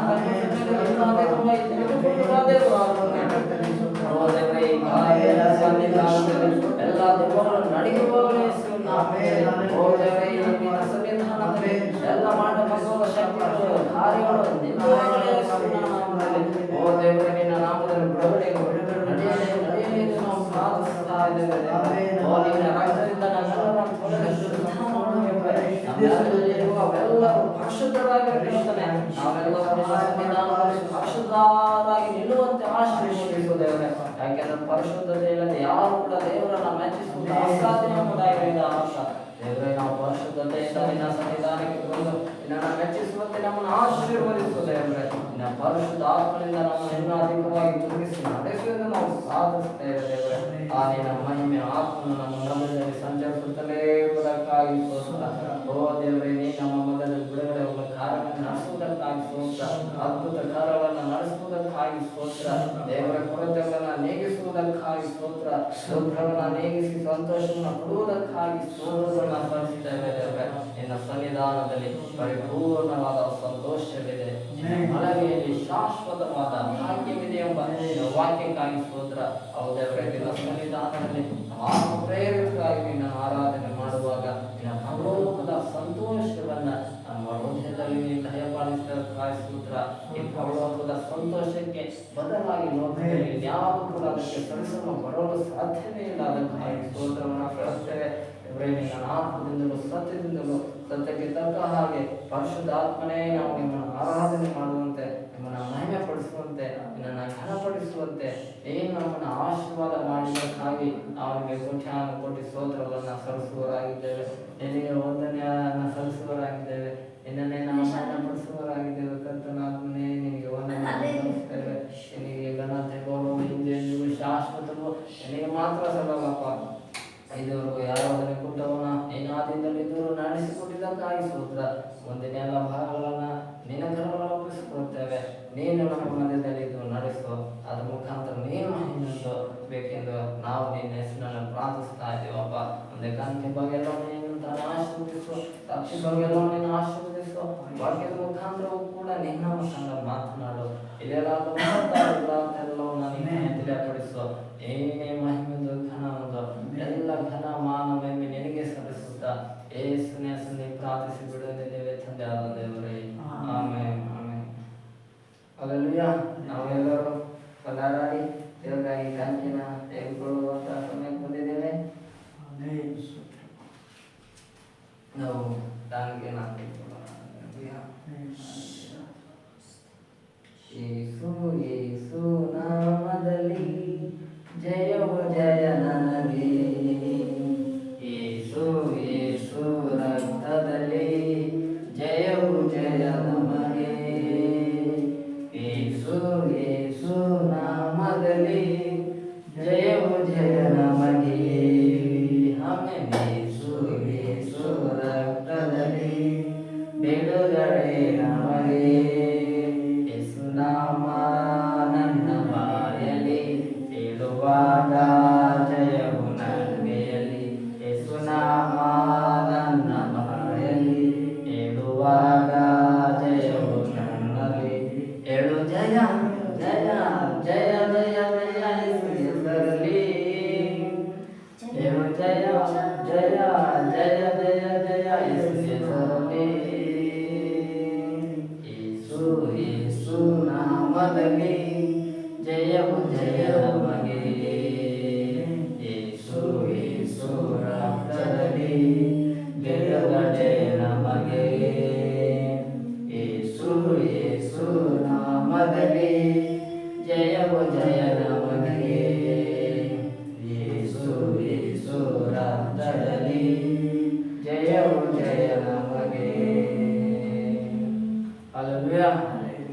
ಯೇಸುವಿನ ಹೆಸರಲ್ಲಿ ನಮಗೆ ಜಯವು. ಯೇಸುವಿನ ಹೆಸರನ್ನ ಹೇಳುವಾಗ ನಮಗೆ ಯೇಸು ಜಯವನ್ನು ಕೊಡುವವನಾಗಿದ್ದಾನೆ. ಹಲ್ಲೆಲೂಯಾ. ನಾವು ಕಾಣಿಕೆಗಾಗಿ ಮತ್ತು ದೇವತಾನೆ ವಾಕ್ಯದ ಮುಖಾಂತರ ಮಾತನಾಡೋದಕ್ಕಾಗಿ ನಮ್ಮ ಮಧ್ಯದಲ್ಲಿ ಯಾರಾದರೂ ಒಬ್ಬರು ಪ್ರಾರ್ಥನೆ ಮಾಡೋಣ. ಆಮೆನ್. ಹಲ್ಲೆಲೂಯಾ. ಸ್ತೋತ್ರಪ್ಪ, ಸ್ತೋತ್ರ ಸ್ವಾಮಿ ಕರ್ತನಪ್ಪ. ಸ್ತುತಿಗಳ ಮಧ್ಯದಲ್ಲಿ ವಾಸ ಮಾಡುವಪ್ಪ ನಮ್ಮ ತಂದೆಯವರಿಗೆ ಬೆಳೆಸುವಪ್ಪ. ಈ ಸಮಯದಲ್ಲಿ ಕರ್ತನೆ ನಮ್ಮನ್ನು ಮನೆಯಲ್ಲಿ ಕಾದುಕೊಂಡಿದ್ದನ್ನು ನಡೆಸಬೇಕಾಗಿ ಸ್ತೋತ್ರ. ಈ ಸಭಾದಲ್ಲಿ ಸ್ವಾಮಿ ಕರ್ತನಪ್ಪ, ಅವ್ರ ಕರ್ತನೆ ನಿನ್ನನ್ನು ಸ್ವಾಮಿ ತಕ್ಕಟ್ಟಲ್ಲಿ ಓದು ಸ್ವಾಮಿ ನಿನ್ನ ಆರಾಧಿಸುವಂತೆ ಘನಪಡಿಸುವಂತೆ ಕೊಟ್ಟಿದ್ದ ಕೃಪೆಗಾಗಿ ಸ್ತೋತ್ರ. ಅವರು ಸ್ವಾಮಿ ಕರ್ತನಪ್ಪ ಇಲ್ಲಿ ಮೂರು ಪವಿತ್ರ ಸ್ಥಳಗಳ ಮಧ್ಯದಲ್ಲಿ ಇರುವಾತನೇ ನಿಮಗೆ ಸ್ತೋತ್ರ. ಈ ಸಮಾಜದಲ್ಲಿ ನೀನು ನಮ್ಮ ಮಧ್ಯದಲ್ಲಿ ಇರುವುದಕ್ಕಾಗಿ ಸ್ತೋತ್ರ. ಇದುವರೆಗೂ ಕರ್ತನೆ ಸ್ವಾಮಿ ಸಂಪಾದನೆ ನಾಮ ಘನಪಡಿಸಲು ಅಪ್ಪ ಪಟ್ಟಂತ ಕೃಪೆಗಾಗಿ ಸ್ತೋತ್ರ ಸ್ವಾಮಿ. ವಾಕ್ಯವನ್ನು ಆಶೀರ್ವದಿಸಿದ್ದಕ್ಕಾಗಿ ಸ್ತೋತ್ರ ಸ್ವಾಮಿ. ವಾಕ್ಯದ ಸಂಗಡದಿಂದ ಮಾತನಾಡಿದ್ದಕ್ಕಾಗಿ ಸ್ತೋತ್ರಪ್ಪ. ನೀವು ನಮಗೋಸ್ಕರ ಯಾವ ವಾಕ್ಯ ನುಡಿದೆ ಆ ವಾಕ್ಯದ ಸಂಗಡ ಮಾತನಾಡಿ ಬರ್ತಾರೆ. ಆ ವಾಕ್ಯವನ್ನು ಸುಗುಣವಾಗಿ ಕೇಳಿ ಕರ್ತಾರೆ. ಆ ವಾಕ್ಯದ ಪ್ರಕಾರವಾಗಿ ನಡೆಯುವಂತೆ, ಆ ವಾಕ್ಯದ ಪ್ರಕಾರವಾಗಿ ನಡೆಯುತ್ತೆ ಜೀವಿಸುವಂತೆ ಸಹಾಯ ಮಾಡಿ ಕರ್ತನೆ ಸ್ತೋತ್ರಪ್ಪ.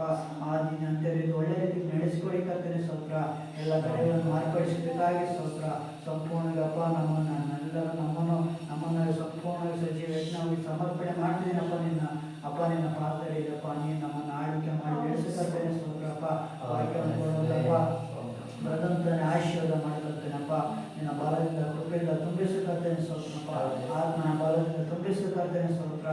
ವಾಕ್ಯದ ಮಾತನ್ನು ಕ್ರಿಯೆ ಮಾಡತಕ್ಕಂಥ ಸ್ತೋತ್ರ. ನೀವು ಅಲ್ಲಿ ಮಾಡಿದ್ದಕ್ಕಾಗಿ ಕೋಟಿ ಸ್ತೋತ್ರಪ್ಪ. ಆಶೀರ್ವದಿಸಿ ಬಲಪಡಿಸಿರ್ತಕ್ಕನಪ್ಪ. ಎಲ್ಲ ಕಾರ್ಯಗಳನ್ನ ಕಳೆದುಕೊಳ್ತಾ ಸಮಸ್ತವನ್ನಿನ ಕಳೆದುಕೊಳ್ತಾ ನಮ್ಮೆಲ್ಲರೂ ನೀನು ಕಳೆದುಕೊಳ್ತಾ ಯೇಸು ನಾಮದಲ್ಲಿ ಪ್ರಾರ್ಥಿಸ್ತೀನಿ. ನಮ್ಮ ನಾವೆಲ್ಲರೂ ಕೂತ್ಕೊಳ್ಳೋಣ. ದೇವರ ವಾಕ್ಯವನ್ನ ದಿನ ನೋಡಿಕೊಳ್ಳೋಣ. ಹಲ್ಲೆಲೂಯಾ. ಸಂತೋಷವಾಗಿದ್ದೀರಾ? ನಾವೇ ಕರ್ತನ ಸನ್ನಿಧಾನದಲ್ಲಿ ಏನಿದೆ ನಮಗೆ ಸಂತೋಷ ಆನಂದ ಇದೆ. ಹಾಗೆ ಇವಾಗ ನಾವು ಹೇಗಿರ್ಬೇಕು? ಕರ್ತನಲ್ಲಿ ಸಂತೋಷದಿಂದ ಇರಬೇಕು. ಹಲ್ಲೆಲೂಯಾ. ಆದ್ರಿಂದ ದೇವರ ಆತ್ಮನು ಈ ದಿನ ನಮಗೆ ಕೊಟ್ಟಿರುವಂತಹ ವಾಕ್ಯದಿಂದ ನಾವೆಲ್ಲರೂ ಓದಿಕೊಳ್ಳುವವರಾಗೋಣ. ರೋಮಾಪುರ 6ನೇ ಅಧ್ಯಾಯ 12ನೇ ವಾಕ್ಯವನ್ನ ಈ ದಿನ ನಾವೆಲ್ಲರೂ ಓದಿಕೊಳ್ಳುವವರಾಗೋಣ. ರೋಮನ್ಸ್ ಚಾಪ್ಟರ್ 6:12 ದೇವರು ಈ ದಿನ ಸಭೆಯಾದ ನಮ್ಮೆಲ್ಲರ ಸಂಘ ಆತನು ತನ್ನ ವಾಕ್ಯವನ್ನ ಮಾತನಾಡುವವನಾಗಿದ್ದಾನೆ. ಆ ವಾಕ್ಯವನ್ನ ನಾವೀಗ ಓದಿಕೊಳ್ಳುವವರಾಗೋಣ. ಅದರಲ್ಲಿ ದೇವರು ಈ ದಿನ ನಮಗೆ ಕೊಟ್ಟಿರುವಂತಹ ಸಂದೇಶ, ನಾವು ಪಾಪಗಳನ್ನು ಜಯಿಸುವುದು ಹೇಗೆ. Hallelujah. How to overcome sins, remission from tempting. पापों ఎలా అధిగమించాలి, पापों पर कैसे विजय प्राप्त करें. हालेलुया. ಹಾಗಾದ್ರೆ ನಾವು ಈಗ ಈ ದಿನ ದೇವರಾತ್ಮನು ನಮ್ಮ ಸಂಘ ಆತನು ಕೊಟ್ಟಿರುವಂತ ವಾಕ್ಯ ರೋಮಾಪುರ 6ನೇ ಅಧ್ಯಾಯ 12ನೇ ವಾಕ್ಯದಲ್ಲಿ ದೇವರು ಈ ರೀತಿಯಾಗಿ ಮಾತನಾಡ್ತಾ ಇದ್ದಾನೆ. ಹೀಗಿರುವುದರಿಂದ ಸಾಯತಕ್ಕ ನಿಮ್ಮ ದೇಹದ ಮೇಲೆ ಪಾಪವನ್ನು ಆಳಗೊಳಿಸಿ ನೀವು ದೇಹದ ದುರಾಸೆಗಳಿಗೆ ಒಳಪಡಬೇಡಿರಿ ಅಂತ ದೇವರು ತನ್ನ ವಾಕ್ಯಗಳ ಮುಖಾಂತರವಾಗಿ ಆತನು ನಮ್ಮ ಸಂಘ ಮಾತನಾಡ್ತಾ ಇದ್ದಾನೆ. ಹಾಗಾಗಿ ನಾವು ಪಾಪಗಳನ್ನ ಜಯಿಸುವುದು ಬಹಳ ಇಂಪಾರ್ಟೆಂಟ್. ಯಾಕೆಂದ್ರೆ ಈ ಲೋಕದಲ್ಲಿ ಇದ್ದಾಗ ಒಬ್ಬ ಚಕ್ರವರ್ತಿ, ಅವನ ಹೆಸರು ಅಲೆಕ್ಸಾಂಡರ್. ಅವನು ಇಡೀ ಭೂಮಿಯಲ್ಲಿ ಮುಕ್ಕಾಲು ಭಾಗದಷ್ಟು ಭೂಮಿನ ಅವನೊಬ್ಬನೇ ಆಳ್ತಿದ್ದ. ಹಾಲೆಲೂಯಾ. ಅಂದ್ರೆ ಅವನ ಕಾಲದಲ್ಲಿ ಅಷ್ಟು ಭೂಮಿನ ಅವನು ವಶಪಡಿಸ್ಕೊಂಡಿದ್ದ, ಅಷ್ಟು ದೇಶಗಳನ್ನ ಅವನು ವಶಪಡಿಸ್ಕೊಂಡಿದ್ದ. ನಮ್ಮ ದೇಶದ ಮೇಲೂ ಕೂಡ ಯುದ್ಧ ಮಾಡಿ ನಮ್ಮ ದೇಶದಲ್ಲೂ ಉತ್ತರ ಭಾರತದ ಕಡೆ ಎಲ್ಲ ಜಯಿಸಿ ಅಲ್ಲಿ ಕೂಡ ಅವನು ರಾಜನಾಗಿ ತನ್ನ ದಂಡನಾಯಕನಾದ ಒಬ್ಬನ್ನ ಅಲ್ಲಿ ನೇಮಕ ಮಾಡಿದ್ದ. ಹಾಗಾದ್ರೆ ಇಡೀ ಲೋಕದಲ್ಲಿ ಇಷ್ಟೆಲ್ಲ ಸಾಮ್ರಾಜ್ಯಕ್ಕೆ ಒಡೆಯನು ಯಾರು ಇದ್ದಾನೆ? ಅವನ ಹೆಸರೇ ಅಲೆಕ್ಸಾಂಡರ್. ಈ ಅಲೆಕ್ಸಾಂಡರ್ ದೊಡ್ಡ ರಾಜನಾಗಿದ್ದಾಗಲೂ ಅನೇಕ ದೇಶಗಳ ಮೇಲೆ ಯುದ್ಧ ಮಾಡ್ತಾನೆ. ಯುದ್ಧ ಮಾಡಿ ಆ ದೇಶದಗಳನ್ನೆಲ್ಲ ಕಬಳಿಸಿ ತರೋಡಿ ಮಾಡಿ ಅದೆಲ್ಲ ದೇಶನ ಏನು ಸ್ವಂತವಾಗಿ ಮಾಡ್ಕೊತಾನೆ. ಅಷ್ಟೆಲ್ಲ ದೇಶಗಳಿಗೆ ಇವನು ರಾಜ ಆದಾಗಲೂ ಇವನು ಕಡೆಯದಾಗಿ ಭಾರತ ದೇಶವನ್ನು ಜಯಿಸಿ ಅದಾದ ನಂತರ ಇವನು ಅವನ ದೇಶಕ್ಕೆ ವಾಪಸ್ ಹೋಗ್ಬಿಡೋಣ ಅಂತ ಹೋಗ್ತಾ ಇರ್ತಾನೆ. ಹೋಗುವಾಗ ಇವನಿಗೆ ಏನ್ ಬರುತ್ತಂದ್ರೆ ಒಂದು ಭಯಂಕರವಾದ ರೋಗ ಇವನಿಗೆ ದೇಹದಲ್ಲಿ ಬಂದು ಹೋಗುತ್ತೆ. ಆ ದೇಹ ರೋಗದಲ್ಲಿ ಇವನಿಗೆ ಬಂದಾಗ ಈ ರಾಜನಾದ ಅಲೆಕ್ಸಾಂಡರ್ ದಾರಿಯ ಮಧ್ಯದಲ್ಲೇ ಸತ್ತ ಹೋಗ್ತಾನೆ. ಸಾಯುವಾಗ ಅವನು ಡಾಕ್ಟರ್ಗಳಿಗೆ ಹೇಳ್ತಾನೆ, ಡಾಕ್ಟರ್ಗಳಿಗೆ ನನ್ನ ಸಾಯುಧ ಬದುಕಿಸಿ ನೋಡೋಣ ಅಂತ. ಅದು ಎಷ್ಟೋ ವೈದ್ಯರು ಎಷ್ಟೋ ಡಾಕ್ಟರ್ಗಳು ಬಂದು ಆಗಿನ ಕಾಲದಲ್ಲಿ ಇದ್ದವರೆಲ್ಲರೂ ಅವನಿಗೆ ಚಿಕಿತ್ಸೆ ಕೊಡ್ತಾರೆ, ಟ್ರೀಟ್ಮೆಂಟ್ ಕೊಡ್ತಾರೆ. ಆದರೂ ಅಲೆಕ್ಸಾಂಡರ್ ರಾಜ ಅವನು ಬದುಕದೇ ಇಲ್ಲ. ಅಲೆಕ್ಸಾಂಡರ್ ರಾಜ ಸತ್ತ ಹೋಗ್ತಾನೆ. ಅವನು ಸಾಯಕ್ಕಿಂತ ಮುಂಚೆ ಎಲ್ಲ ಡಾಕ್ಟರ್ಗಳಿಗೂ ಮತ್ತೆ ಅವನ ದಂಡಾಧಿಕಾರಿಗಳು ಮಂತ್ರಿಗಳು ಅವನ ಕೈಗಳಿಗೆ ಇದ್ದವ್ರಿಗೆಲ್ಲರಿಗೂ ಅವನು ಹೇಳ್ತಾನೆ, ಇಡೀ ಲೋಕವನ್ನೇ ಗೆದ್ದಿರುವ ರಾಜ ಅಲೆಕ್ಸಾಂಡರ್ ಅಂದ್ರೆ ನಾನು ಕೈಗಳನ್ನ ಸಮಾಧಿ ಮಾಡುವಾಗ ಸಮಾಧಿ ಪೆಟ್ಟಿಗೆಯಿಂದ ಆಚೆ ಇಕ್ಕಿ ಅಂತ ಹೇಳ್ತಾನೆ. ಯಾಕೆ ಇರ್ಬೇಕಂತ ಡಾಕ್ಟರ್ಗಳು ಅವನ್ನ ಕೇಳ್ತಾರೆ. ಯಾಕಂದ್ರೆ ಇಡೀ ಲೋಕವನ್ನೇ ಗೆದ್ದಿರೋ ನನ್ನ ಕೈ ಹೋಗುವಾಗ ಖಾಲಿ ಕೈಗೆ ಹೋಗ್ತಾ ಇದ್ದೀನಿ ಅಂತ ಲೋಕ ಜನ ಗೊತ್ತಾಗಲಿ ಅಂತ ಅವನು ತನ್ನ ಸಂದೇಶವನ್ನು ವೈದ್ಯರಿಗೆ, ಡಾಕ್ಟರ್ಗಳಿಗೆ, ಅವನ ಅಧಿಕಾರಿಗಳಿಗೆ, ದಂಡಾಧಿಕಾರಿಗಳಿಗೆ, ಮುಖ್ಯವಾಗಿ ಅವನ ಸಂಗಡ ಇದ್ದಂಥ ಮಂತ್ರಿಗಳಿಗೆ ಅವನ ಈ ವಿಷಯವನ್ನು ಹೇಳ್ತಾನೆ. ಹಾಗಾದ್ರೆ ಲೋಕವನ್ನೇ ಗೆದ್ದಿರುವಂಥ ಅಲೆಕ್ಸಾಂಡರ್ ಅವನ ರೋಗವನ್ನು ಅವನು ಜಯಿಸಲಿಕ್ಕೆ ಸಾಧ್ಯ ಆಗಲಿಲ್ಲ. ಅಲ್ಲಲ್ವಿಯ.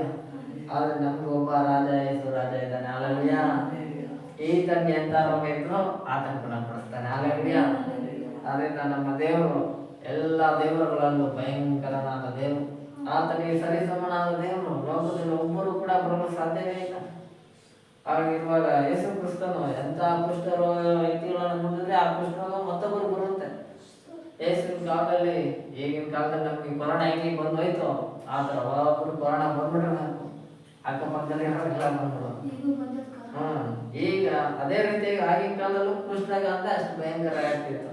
ಹಾಗಾಗಿ ಆವಾಗಿನ ಕಾನೂನು ಪದ್ಧತಿ ಏನಂದ್ರೆ ಕುಷ್ಠರೋಗ ಯಾರು ಬಂದ್ರೆ ಅವ್ರನ್ನ ಊರಿಂದ ಆಚೆ ಇಡಬೇಕು ಅನ್ನೋದು ಕಾನೂನು ರೂಲ್ಸ್ ಇತ್ತು. ಹಾಗಾಗಿ ಕುಷ್ಠರೋಗ ಬಂದಂಥ ವ್ಯಕ್ತಿಗಳನ್ನ ಊರಿಂದ ಆಚೆ ಇಡೋದು. ಆದ್ರೆ ಯೇಸು ಕ್ರಿಸ್ತನ ಊರಿಂದ ಆಚೆ ಇದ್ದಂಥ ಜನಗಳೆಲ್ಲ ಆಗಿ ಹುಡ್ಕೊಂಡು ಬಂದನು. ಹಲ್ಲೆಲೂಯಾ. ಆದ್ರಿಂದ ನಮ್ಮನ್ನು ಕೂಡ ನಾವು ಎಲ್ಲಿಂದ್ರೂ ಕೂಡ ನಮ್ಮನ್ನು ಹುಡುಕಿ ಬಂದು ರಕ್ಷಣೆ ಕೊಡೋದಕ್ಕೆ ಯೇಸು ಈ ಲೋಕಕ್ಕೆ ಬಂದವನಾಗಿದ್ದಾನೆ. ಹಲ್ಲೆಲೂಯಾ. ಆದ್ರಿಂದ ಯೇಸು ಕ್ರಿಸ್ತನು ಲೋಕದಲ್ಲಿ ಎಂಥ ರೋಗಗಳಿದ್ರೂ ಕೂಡ ಅದೆಲ್ಲವನ್ನ ಜಯಿಸಲು ಶಕ್ತನಾಗಬೇಕು. ಈ ವಿಷಯವನ್ನು ಈ ವಾಕ್ಯದಲ್ಲಿ ದೇವರು ಈ ದಿನ ನಮ್ಮ ಸಂಘ ಮಾತನಾಡ್ತಾ ಇದ್ದಾನೆ.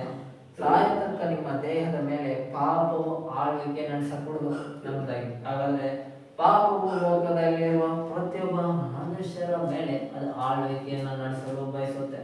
ಅದು ಪಾಪ ಅಂದ್ರೆ ಸೈತಾನ ಪ್ರತಿಯೊಬ್ಬೊಬ್ಬರ ಮೇಲೂ ಕೂಡ ನಾನು ದೇವರಾಗಿರ್ಬೇಕು, ಅವ್ರಿಗೆ ನಾನೇ ಅವರ ದೇವರಾಗಿರ್ಬೇಕು ಅನ್ನೋದನ್ನ ನಾವು ಬಯಸುವವನಾಗಿರ್ತಾನೆ. ಆದರೆ ನಿಜವಾದ ದೇವರು ಯೇಸು ಕ್ರಿಸ್ತನಾಗಿರೋದ್ರಿಂದ ಆತನು ಮಾತ್ರನೇ ನಮ್ಮನ್ನು ಆಳುವಂತವನಾಗಿರ್ಬೇಕು. ಹಲ್ಲೆಲೂಯಾ. ಯಾವಾಗ ಯೇಸು ಕ್ರಿಸ್ತ ನಮ್ಮನ್ನು ಆಳುವವನಾಗಿರ್ತಾನೋ ಆಗ ಪಾಪವು ನಮ್ಮನ್ನು ಆಳುವುದಿಲ್ಲ. ಯೇಸುನೇ ಆ ಪಾಪವಾದ ಮೇಲೆ ಜಯವನ್ನು ಹೊಂದಿ ನಮ್ಮನ್ನು ಆ ಜಯದಲ್ಲಿ ನಡೆಸಲು ಶಕ್ತನಾಗಿದ್ದಾನೆ. ಹಲ್ಲೆಲೂಯಾ. ಆದರೆ ನಮ್ಮ ದೇಹಗಳನ್ನ ನಾವು ಸಂಪೂರ್ಣವಾಗಿ ಯೇಸು ಕ್ರಿಸ್ತನ ಕೈಗೆ ಒಪ್ಪಿಸ್ಕೊಡ್ಬೇಕು. ದೇವರು ಅದಕ್ಕೆ ವಾಕ್ಯ ಹೇಳುತ್ತೆ, ನಿಮಗೆ ಗೊತ್ತಿಲ್ವೋ ನೀವು ದೇವರ ಆಲಯವಾಗಿದ್ದೀರಿ, ದೇವರ ಆತ್ಮನು ನಿಮ್ಮಲ್ಲಿ ವಾಸ ಮಾಡುತ್ತಾನೆ. ಹಾಗಾದ್ರೆ ನಮ್ಮ ದೇಹ ದೇವರಿಗೆ ಆಲಯವಾಗಿರುವಾಗ ಅದನ್ನ ನಾವು ದೇವರಿಗೆ ಒಪ್ಪಿಸ್ಕೊಡ್ಬೇಕು. ದೇವರ ಈ ಆಲಯದಲ್ಲಿ ನೀನು ಮಹಿಮೆ ಹೊಂದಬೇಕು ಎಂಬುದಾಗಿ ನಾವು ಒಪ್ಪಿಸ್ಕೊಡ್ಬೇಕು. ಯಾವಾಗ ನಾವು ಒಪ್ಪಿಸ್ಕೊಡ್ತೇವೋ ಆಗ ನಮ್ಮ ದೇಹವನ್ನ ದೇವರು ಆಳುವುದಕ್ಕೆ ಶುರು ಮಾಡ್ತಾನೆ. ಕೆಲವು ಲೋಕದ ವ್ಯಕ್ತಿಗಳು ಅವ್ರ ದೇಹವನ್ನ ಸೈತಾನನಿಗೂ ಲೋಕದವ್ರಿಗೂ ಒಪ್ಪಿಸ್ಕೊಟ್ಬಿಟ್ಟಿರ್ತಾರೆ. ಆಗಿರುವಾಗ ಅವ್ರ ದೇಹದಲ್ಲಿ ಏನಾಗುತ್ತೆ ಅಂದ್ರೆ ಪಾಪವು ಅವರನ್ನು ಆಳುತ್ತಾ ಇರುತ್ತೆ. ಅವರಲ್ಲಿ ಕೆಟ್ಟ ಅಭ್ಯಾಸಗಳು, ಕೆಟ್ಟ ಪಾಪದ ವಿಚಾರಗಳು, ಕೆಟ್ಟ ಆಲೋಚನೆಗಳು, ಧೂಮಪಾನ, ಮದ್ಯಪಾನ, ಇವೆಲ್ಲ ಸಿಟ್ಟು, ಕಕ್ಷತೆ ಇವೆಲ್ಲವೂ ಅವರಲ್ಲಿ ಬಂದ್ಬಿಡುತ್ತೆ. ಕಾರಣ ಅವರ ದೇಹವನ್ನು ಅವರು ದೇವರಿಗೆ ಒಪ್ಪಿಸ್ಕೊಟ್ಟಿಲ್ಲ. ಅವ್ರ ದೇಹನ ಅವರು ಸೈತಾನನಿಗೆ ಒಪ್ಪಿಸ್ಕೊಟ್ಟಿರೋದ್ರಿಂದ ಯಾವಾಗ ನಾವು ನಮ್ಮ ದೇಹವನ್ನು ದೇವರು ಒಪ್ಪಿಸ್ಕೊಡ್ತೇವೋ ಆಗ ದೇವರು ನಮ್ಮನ್ನ ಏನ್ ನಡೆಸ್ತಾನೆ, ಏನ್ ಪ್ರಾರ್ಥನೆ ಮಾಡು ಅಂತ ಹೇಳ್ಕೊಡ್ತಾನೆ. ಅವಾಗ ನಮ್ಮ ದೇಹ ಏನ್ ಮಾಡುತ್ತೆ, ಪ್ರಾರ್ಥನೆಗೆ ರೆಡಿ ಆಗುತ್ತೆ. ಪಾಪ ಒಪ್ಪಿಸ್ಕೊಟ್ಟಿದ್ರೆ ಪ್ರಾರ್ಥನೆಗೆ ಎಣ್ಣೆ ಬರುತ್ತದೆ. ಅಯ್ಯೋ ಇನ್ನು ನಮ್ಮ ಹೋಗೋಣ, ಲೋಕದವ್ರು ನಮ್ಮ ಫ್ರೆಂಡ್ಸ್ ಅವ್ರಿಗೆಲ್ಲ ನೋಡ್ರೆ ಎಲ್ಲಾದ್ರೂ ಫಿಲಾಮ್ ಹೋಗೋಣ, ಇಲ್ಲ ಎಲ್ಲಿಗಾರ ಹೋಗೋಣ ಅಂದಾಗೆ ಅವ್ರು ಹೋಗ್ತಾನೆ ಇರ್ತಾರೆ. ಆದ್ರೆ ನಮ್ಮ ದೇವನ ಯಾವಾಗ ದೇವ್ರಿಗೆ ಒಪ್ಪಿಸ್ಕೊಡ್ತೀವೋ ಆಗ ನಮ್ಮ ದೇಹ ಆತ್ಮ ದೇವರ ಕಂಟ್ರೋಲ್ ಅಲ್ಲಿ ಇರುತ್ತೆ. ದೇವರ ಕಂಟ್ರೋಲ್ ಮಾಡ್ತಾ ಇರ್ತಾರೆ. ನೀನು ಈಗ ಪ್ರಾರ್ಥನೆ ಮಾಡು, ಈಗ ಆರಾಧನೆ ಮಾಡು, ಈಗ ಹಾಡಾಡು, ಈಗ ವಾಕ್ಯ ಹೇಳು, ಸ್ವಾರ್ಥೆ ಸಾಧ್ಯವಾಗಿ ನಮ್ಮ ದೇಹವನ್ನ ದೇವರು ಕಂಟ್ರೋಲ್ ಮಾಡ್ತಾ ಇರ್ತಾರೆ. ಆದ್ರಿಂದ ನಮ್ಮ ದೇಹನ ಏನ್ ಮಾಡ್ಬೇಕು, ದೇವರಿಗೆ ಒಪ್ಪಿಸಿಕೊಡುವವರಾಗಿರ್ಬೋದು. ಆಗ ದೇವರು ನಮ್ಮ ದೇಹವನ್ನು ಆಳುವವನಾಗಿರ್ತಾನೆ.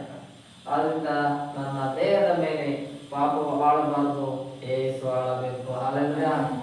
ಎಲ್ಲರೂ ಹೇಳೋಣ, ಏನೇ ಅಂತ ಹೇಳೋಣ, ನನ್ನ ದೇಹದ ಮೇಲೆ ಪಾಪವು ಆಳಬಾರದು, ಏಸು ಆಳಬೇಕು. ಹಲ್ಲೆಲೂಯಾ. ನಾವು ಹೇಳಿದಂತೆ ದೇವರು ಮಾಡಲು ಶಕ್ತನು. ಯಾಕಂದ್ರೆ ನಮ್ಮ ದೇವರಿಗೆ ಬೆಳಕು ಉಂಟಾಗಿ ಅಂತ ಜಸ್ಟ್ ಹೇಳ್ತಾನೆ ಅಷ್ಟೇ. ಆಗ್ತದೆ ಅವಾಗ ಏನಾಗುತ್ತೆ, ಬೆಳಕು ಉಂಟಾಗುತ್ತೆ ಅಷ್ಟೇ. ನಮ್ಮ ದೇವರು ಹೇಳಿದ್ರೆ ಅದೆಲ್ಲ ಆಗುತ್ತೆ. ಹಾಗಾದ್ರೆ ದೇವರು ನಮಗೂ ಕೂಡ ಅದನ್ನ ಆ ನಂಬಿಕೆನ, ಆ ಶಕ್ತಿನ ಕೊಟ್ಟಿದ್ದಾನೆ. ನಿಮ್ಮಲ್ಲಿ ಸಾಹಸಗಳಲ್ಲಿ ನಂಬಿಕೆ ಇದ್ರೆ ಹೇಳ್ತೀನಿ, ಬೆಟ್ಟ ನೋಡಿ ಇದಕ್ಕೆ ನೀನು ಬೇಸಾಯ ಕಿತ್ತುಕೊಂಡು ಸಮುದ್ರವನ್ನು ಧುಮುಕು ಅಂದ್ರು ಅದು ನಿಮ್ಮ ಮಾತು ಕೇಳುತ್ತೆ. ಯಾರ ಮಾತು ದೇವ್ರ ಮಾತಾ ಅಂತ ಏನು ಹೇಳ್ತಿಲ್ಲ, ಅದು ನಿಮ್ಮ ಮಾತು ಕೇಳುತ್ತೆ ಅಂತ ಹೇಳ್ತಾರೆ. ಹಂಗಾದ್ರೆ ಏನು, ನಾವು ಹೇಳುವಂಥ ಮಾತು ಬೆಟ್ಟಗಳು ಕೂಡ ಕೇಳ್ತಾರೆ ಅಂತ ಅರ್ಥ. ಹಾಗಾದ್ರೆ ನಮಗೆ ಆ ಅಧಿಕಾರ ಇರಬೇಕು, ನಮಗೆ ಆ ನಂಬಿಕೆ ಇರಬೇಕು. ನಮ್ಮ ದೇಹ ನಮ್ಮ ದೇವರ ಆಲಯವಾಗಿರುವಾಗ ನಮ್ಮ ದೇಹವನ್ನು ನಮ್ಮ ದೇವರ ಮಹಿಮೆಗಾಗಿ ಉಪಯೋಗಿಸುವವರಾಗಿದ್ದು, ಯಾವಾಗ ಉಪಯೋಗಿಸುವವರಾಗಿದ್ದು ದೇವರ ಬಹಳವಾಗಿ ಆಶೀರ್ವದಿಸುವವನಾಗಿದ್ದಾನೆ. Hallelujah. Sin must not return over my body. Jesus must return. Hallelujah. ಆದರೆ మా శరీరంపై దేవుడు ಆಳ್ವಿಕೆ ನಡೆಸಲ್ಲ. ಆಮೇಲೆ Hallelujah. ಹಾಗಾದ್ರೆ ನಮ್ಮ ದೇಹದ ಮೇಲೆ ಯಾವಾಗ ಯೇಸು ಕ್ರಿಸ್ತನ ಆಳ್ವಿಕೆ ನಡೆಸುವವನಾಗಿರ್ತಾನೋ ಆಗ ನಮ್ಮ ದೇಹ ದೇವರ ಕೈಯಲ್ಲಿ ದೇವರ ಕಂಟ್ರೋಲಲ್ಲಿ ಇರುತ್ತೆ. ಅವಾಗ ದೇವರು ಹೇಳಿದ್ದನ್ನ ನಾವು ಮಾಡಲು ಶಕ್ತರಾಗ್ತೇವೆ. ಯಾಕೆಂದ್ರೆ ಒಬ್ಬ ಫಿಲಿಪ್ ಅಂತ ಇರ್ತಾನೆ, ಇನ್ನೊಬ್ಬ ಅವನು ರಥದಲ್ಲಿ ಹೋಗ್ತಾ ಇರ್ತಾನೆ. ಆಗ ಫಿಲಿಪ್ಪನಿಗೆ ದೇವರ ಆತ್ಮನ ಹೇಳ್ತಾನೆ, ನೀನೀಗ ಏನ್ ಮಾಡ್ಬೇಕು ಅಂದ್ರೆ ಓಡೋದು. ಫಿಲಿಪ್ಪಿಗೆ ಹೇಳ್ತಾನೆ ದೇವರ ಆತ್ಮನ ಓಡಬೇಕು. ಅವನಿಗೀಗ ಹತ್ತತ್ರ 30-40 ವಯಸ್ಸು ಆಗಿರ್ಬೋದು. ಅಷ್ಟು ವಯಸ್ಸಲ್ಲಿ ದೇವರ ಆತ್ಮ ಹೇಳ್ತಾನೆ ಈಗ ನೀನು ಓಡಬೇಕು. ಯಾಕೆಂದ್ರೆ ಒಬ್ಬ ರಥದಲ್ಲಿ ಹೋಗ್ತಾ ಇದ್ದಾನೆ. ಅವನು ಹಳೆ ಒಡಂಬಡಿಕೆಯಲ್ಲಿ ಗ್ರಂಥದಲ್ಲಿ ಒಂದು ಯೆಶಾಯ ಎಂಬ ಗ್ರಂಥವನ್ನು ಓದ್ತಾ ಇರ್ತಾನೆ. ಅವನು ದೇಶಾಸ್ತಾಗಿ ಓದ್ತಾ ಇರ್ತಾನೆ ಅದರಲ್ಲಿ. ಆದರೆ ಅವನಿಗೆ ಆದರೆ ಏನು ಮಾಡ್ತಾನೆ ಯಾಕಂದ್ರೆ ಆಗ ಫಿಲಿಪ್ ಸಂಘ ದೇವರ ಆತ್ಮ ಮಾತಾಡ್ತಾನೆ. ಅವ್ನು ಬೇರೆ ಬೇರೆ ವಾಕ್ಯ ಓದ್ತಾ ಇದ್ದಾನೆ, ಆದರೆ ಅವ್ನಿಗೆ ಏನು ಅರ್ಥ ಆಗ್ತಿಲ್ಲ. ಹಾಗಾಗಿ ಫಿಲಿಪ್ ಇವಾಗ ಅವನ ರಥದಲ್ಲಿ ಓಡೋಗ್ತಾ ಇದ್ದಾನೆ.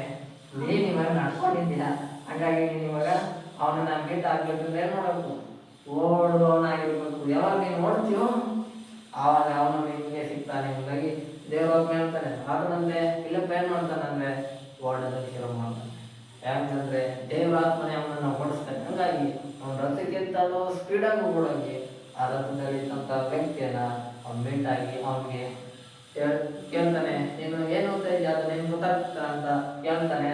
ಅವಾಗ ಅವನು ಹೇಳ್ತಾನೆ, ಯಾರಾದ್ರೂ ಈ ಬಿಡಿಸಿ ಹೇಳೋದ್ರೆ ನನಗೂ ಸ್ವಲ್ಪ ಅರ್ಥ ಆಗುತ್ತೆ. ವಾಕ್ಯ ಯಾರು ಕೂಡ ಈ ವಾಕ್ಯ ಓದ್ತಾ ಇದ್ದೀನಿ ಅದೇನು ಅರ್ಥನೇ ಆಗ್ತಾ ಇಲ್ಲ ಫಿಲಿಪ್ ಅಂತ ಅವನು ಇವನ ಪ್ರಶ್ನೆ ಕೇಳಿದಾಗ ಫಿಲಿಪ್ ಅವನಿಗೆ ಉತ್ತರ ಕೊಡ್ತಾನೆ. ಇದು ದೇಶಾಸ್ಥಾನದ ಕುರಿತಾಗಿ ನೀನು ಓದ್ತಾ ಇರುವಂಥ ಪ್ರವಾದನೆ ವಾಕ್ಯವಾಗಿದೆ. ನಾವು ದೇವರಲ್ಲಿ ರಕ್ಷಣೆ ಹೊಂದಿದ ಮೇಲೆ ದೇಶಾಸ್ಥಾನವನ್ನು ಹೊಂದುವವರಾಗಿರಬೇಕು ಎಂಬುದಾಗಿ ಫಿಲಿಪ್ಪನು ಆ ವ್ಯಕ್ತಿಗೆ ಹೇಳ್ತಾನೆ. ಹಾಗಾದ್ರೆ ನಾನು ದೇಶಾಸ್ಥಾನ ಹೊಂದೋದಕ್ಕೆ ಏನು ಮಾಡಬೇಕು ಅಂತಾಗಿ ಅವನು ಕೇಳ್ತಾನೆ. ನೀರಲ್ಲಿ ಮುಳುಗಬೇಕು ಅಂತಾಗಿ. ಹಾಗಾದ್ರೆ ಅದೇ ಟೈಮಲ್ಲಿ ಅವನ ರೋಡಲ್ಲಿ ರಥದಲ್ಲಿ ಬರ್ತಾ ಇರ್ತಾನೆ. ಅದೇ ಟೈಮಲ್ಲಿ ಒಂದು ಹಗ್ಗ ಸಿಕ್ಬಿಡುತ್ತೆ. ಒಂದು ಹಗ್ಗ ಕಣ್ಣಿಗೆ ಕಾಣಿದ ತಕ್ಷಣ ಆ ವ್ಯಕ್ತಿ ಹೇಳ್ತಾನೆ, ಫಿಲಿಪ್ಪ ಅವರೇ, ನೀವು ನನ್ನ ಸೇವಕರಿದ್ದಂಗೆ, ಈಗ ನನಗೆ ದೇಶಾಸ್ಥಾನ ಇದೇ ಹಳ್ಳದಲ್ಲಿ ಕೊಟ್ಬಿಡಿ. ಇನ್ನೇನು ಬೇರೆ ಮಾತೇ ಬೇಡ ನಮಗೆ. ಇನ್ನು ನಾಳೆ ತಗೊಳೋಣ, ಈಗ 2 ತಿಂಗಳು ಬಿಟ್ಟು ತಗೊಳೋಣ, 3 ತಿಂಗಳು ಬಿಟ್ಟು ತಗೊಳೋಣ, ಅದೆಲ್ಲ ಬೇಡ ಫಿಲಿಪ್ ಅವರೇ. ನೀನು ನಮ್ಗೆ ಇವಾಗ ದೇವ್ರ ವಾಕ್ಯ ಹೇಳಿದ್ರ ಈಗಲೇ ಈ ಹಳ್ಳದಲ್ಲಿ ನನಗೆ ದೇಶಾಸ್ಥಾನ ಕೊಡಿ. ಆ ರಕ್ಷಣೆಯಲ್ಲಿ ಯೇಸುವಿನಲ್ಲಿ ಇನ್ನು ಮುಂದೆ ನಡೀತೀನಿ ಜೀವಿಸ್ತೇನೆ ಅಂತ ಒಪ್ಪಿಸ್ಬಿಡ್ತಾನೆ. ಅದೇ ಟೈಮ್ಗೆ ಫಿಲಿಪ್ ಅವನು ರಥದಲ್ಲಿ ಹೋಗ್ತಿದ್ದ ಒಂದು ವ್ಯಕ್ತಿ ರಥದಿಂದ ಎಳೆದು ಆ ಹಳ್ಳಕ್ಕೆ ಹೋಗಿ ಫಿಲಿಪ್ಪನ ಆ ವ್ಯಕ್ತಿಗೆ ದೇಶಾಸ್ಥಾನ ಹೋಗ್ತಾನೆ. ಹಾಗಾದ್ರೆ ಫಿಲಿಪ್ಪನ ದೇಹ ಯಾರ ಕಂಟ್ರೋಲ್ ಅಲ್ಲಿ ಐತಂದ್ರೆ ದೇವರ ಆತ್ಮನ ಕಂಟ್ರೋಲ್ ಅಲ್ಲಿ ಇದೆ. ಹಾಗಾಗಿ ಅವನನ್ನು ಓಡಿಸಿದ್ದೆ ಸುವಾರ್ತೆಯನ್ನು ಸಾರಬೇಕು. ಮತ್ತು ಅದೇ ಟೈಮ್ಗೆ ಅವನಿಗೆ ದೇಶಾಸ್ಥಾನ ಕೊಟ್ಟು ರಕ್ಷಣೆಯಲ್ಲಿ ನಡೆಸೋದಕ್ಕೆ ಹಾಲೆಲೂಯಾ. ಹಾಗಾಗಿ ನಮ್ಮ ದೇವರನ್ನು ಕೂಡ ದೇವರ ಆತ್ಮನ ಕೈಗೆ ಒಪ್ಪಿಸ್ಕೊಟ್ರೆ ದೇವರ ಆತ್ಮ ತೀರ್ಮಾನ ಮಾಡ್ತಾನೆ. ಯಾವಾಗ ನೀನು ಕೂತ್ಕೋಬೇಕು, ಯಾವಾಗ ನೀನು ನಿಂತ್ಕೋಬೇಕು, ಯಾವಾಗ ನೀನು ಓಡಬೇಕು, ಯಾವಾಗ ಸುವಾರ್ತೆ ಸಾರಬೇಕು, ಯಾವಾಗ ವಾಕ್ಯ ಹೇಳ್ಬೇಕು, ಯಾವಾಗ ಬೋಧಿಸ್ಬೇಕು ಅನ್ನೋದನ್ನ ದೇವರ ಆತ್ಮನ ತೀರ್ಮಾನ ಮಾಡ್ತಾನೆ. ಆತನಿಗೆ ನಾವು ಒಪ್ಪಿಸ್ಕೊಟ್ಟಾಗ ಆತನು ನಮ್ಮ ದೇಹ ಆತ್ಮಗಳನ್ನ ಕಂಟ್ರೋಲ್ ಮಾಡ್ತಾ ಇರ್ತಾನೆ. ಅದರಂತೆ ಫಿಲಿಪ್ಪನ ದೇಹವನ್ನ ದೇವರ ಆತ್ಮನ ಕಂಟ್ರೋಲ್ ಮಾಡ್ತಾನೆ. ಅವನ ಮುಖಾಂತರವಾಗಿ ಒಂದು ಆತ್ಮ ದೇಶಾಸ್ಥಾನ ಹೊಂದಬೇಕಾಗಿತ್ತೆ. ಹಾಗಾಗಿ ಆವತ್ತೇ ಸುವಾರ್ತೆಯನ್ನ ಹೇಳಿ ಅವತ್ತೇ ಅವನು ದೇವರಲ್ಲಿ ದೇಶಾಸ್ಥಾನ ಹೊಂದಿ ದೇವರಾಜ್ಯಕ್ಕೆ ಬಾಧ್ಯನಾದ. ಹಾಲೆಲೂಯಾ. ಹೀಗೆ ನಮ್ಮ ದೇಹವನ್ನ ದೇವರು ಮಹಿಮೆಯಾಗಿ ಉಪಯೋಗಿಸಲು ಶಕ್ತನಾದಂಥದ್ದು. ಹಾಲೆಲೂಯಾ. ಯಾಕೆಂದ್ರೆ ಈಗ ಪರಲೋಕದಲ್ಲಿ ಯೇಸು ಕ್ರಿಸ್ತನ ಭೂಮಿಯಲ್ಲಿದ್ದಾಗ ಏನೇನೆಲ್ಲ ಮಾಡಬೇಕು, ಯೇಸು ಕ್ರಿಸ್ತನೆಲ್ಲವನ್ನ ಮಾಡಿ ಮುಗಿಸಿದ್ದೀನಿ ಅಂತ ಹೇಳ್ತಿದ್ದಾರೆ. ಹಾಗಾಗಿ ಈಗ ಯೇಸು ಮಾಡಬೇಕಾಗಿರೋದೇನಿಲ್ಲ, ಮಾಡಬೇಕಾಗಿರೋದಕ್ಕೆಲ್ಲ ಯೇಸುವಿನ ಮಕ್ಕಳಾದ ನಾವು. ಹಾಲೆಲೂಯಾ. ಅದರಂತೆ ಈಗ ನಾವು ಪಾಪಗಳನ್ನು ಜಯಿಸುವುದಕ್ಕೆ ಮೊದಲು ಮಾಡಬೇಕಾಗಿರುವಂಥದ್ದು ನಮ್ಮ ದೇಹವನ್ನ ನಾವು ದೇವರ ಕೈಗೆ ಒಪ್ಪಿಸಿಕೊಡುವವರಾಗಿರ್ಬೇಕಾಗ ದೇವರು ನಮ್ಮ ಪಾಪಗಳನ್ನು ನಾವು ಜಯಿಸುವಂತೆ ಆತ ನಮ್ಮ ಆಶೀರ್ವದಿಸಿ ನಡೆಸುವವನಾಗಿದ್ದಾನೆ. ಹಾಲೆಲೂಯಾ. ಹಾಗಾದ್ರೆ ನಾವು ಮತ್ತೊಂದು ಅದೇ ರೋಮಪುರ 8ನೇ ಅಧ್ಯಾಯ 12ನೇ ವಾಕ್ಯವನ್ನು ನಾವು ಓದಿಕೊಡುವವರಾಗಿರೋಣ. ರೋಮಪುರ 8ನೇ ಅಧ್ಯಾಯ 12ನೇ ವಾಕ್ಯ. ರೋಮನ್ಸ್ ಚಾಪ್ಟರ್ 8 ವರ್ಸ್ 12 ದೇವರು ಸಭೆಯಾದ ನಮ್ಮ ಸಂಘ ಆತನ ಈ ರೀತಿ ಮಾತನಾಡ್ತಾನೆ. ಈಗಿರಲಾಗಿ ಸಹೋದರರೇ, ನಾವು ಹಂಗಿನಲ್ಲಿದ್ದೇವೆ, ಆದರೆ ಪವಿತ್ರಾತ್ಮನ ಅನುಸಾರ ನಡೆಯುವ ಹಂಗಿನಲ್ಲಿದ್ದೇವೆ ಹೊರತು ಶರೀರ ಭಾವವನ್ನು ಅನುಸರಿಸಿ ಬದುಕಬೇಕೆಂಬ ಹಂಗಿನಲ್ಲಿಲ್ಲ ಎಂದು ದೇವರಾತ್ಮವು ಸಭೆಗಳಿಗೆ ಹೇಳುವುದನ್ನು ಕಿವಿಯುಳ್ಳವನು ಕೇಳಲಿ ಎಂಬುದಾಗಿ ಅಂತ ದರ್ಶನದಲ್ಲಿ ಆತನು ಸಭೆಯಾದ ನಮ್ಮೆಲ್ಲರ ಸಂಘ ವಿಶೇಷವಾಗಿ ಮಾತನಾಡುತ್ತಿದ್ದಾನೆ. ಆಮೇಲೆ ಹಾಲೆಲೂಯಾ. ಹಾಗಾದರೆ ನಾವು ಎರಡನೇ ಅಂಶ ಏನಂದ್ರೆ, ನಾವು ಪವಿತ್ರಾತ್ಮನ ಅನುಸರಿಸಿ ನಡೆಯುವಾಗ ಪಾಪವನ್ನು ಜಯಿಸಲು ಶಕ್ತವಾಗುತ್ತೇವೆ. Hallelujah. I overcome sin as I walk in the holy spirit. Hallelujah. నేను పరిశుద్ధాత్మతో నడుచుకుంటూ ఉంటే అప్పుడు నేను పాపాన్ని జయిస్తాను. హల్లెలూయా. ಹಾಗಾದರೆ ದೇವರಾತ್ಮ ಪ್ರೇರಿತರಾಗಿ ನಾವು ಯಾವಾಗ ನಡೆಯುತ್ತೇವೋ ಆಗ ನಾವು ಪಾಪಗಳನ್ನು ಜಯಿಸಲು ಸಾಧ್ಯ ಆಗುತ್ತೆ. ಯಾಕೆಂದರೆ ಅಲೆಕ್ಸಾಂಡರ್ ಅವನು ಲೋಕದ ರೀತಿಯಲ್ಲಿ ರಾಜನಾಗಿ ಲೋಕದ ಅನೇಕ ದೇಶಗಳನ್ನು ಗೆದ್ದುಕೊಂಡಿದ್ರು ಕೂಡ ಅವನೇನು ಜಯಿಸಕ್ಕಾಗಿಲ್ಲ ಅಂದ್ರೆ ಪಾಪವನ್ನು ಜಯಿಸಕ್ಕಾಗಲಿಲ್ಲ. ಹಾಲೆಲೂಯಾ. ಆದರೆ ಈ ಲೋಕದಲ್ಲಿ ಪಾಪವನ್ನು ಜಯಿಸಿರೋದು ಯೇಸು ಒಬ್ಬನೇ. ಹಾಲೆಲೂಯಾ.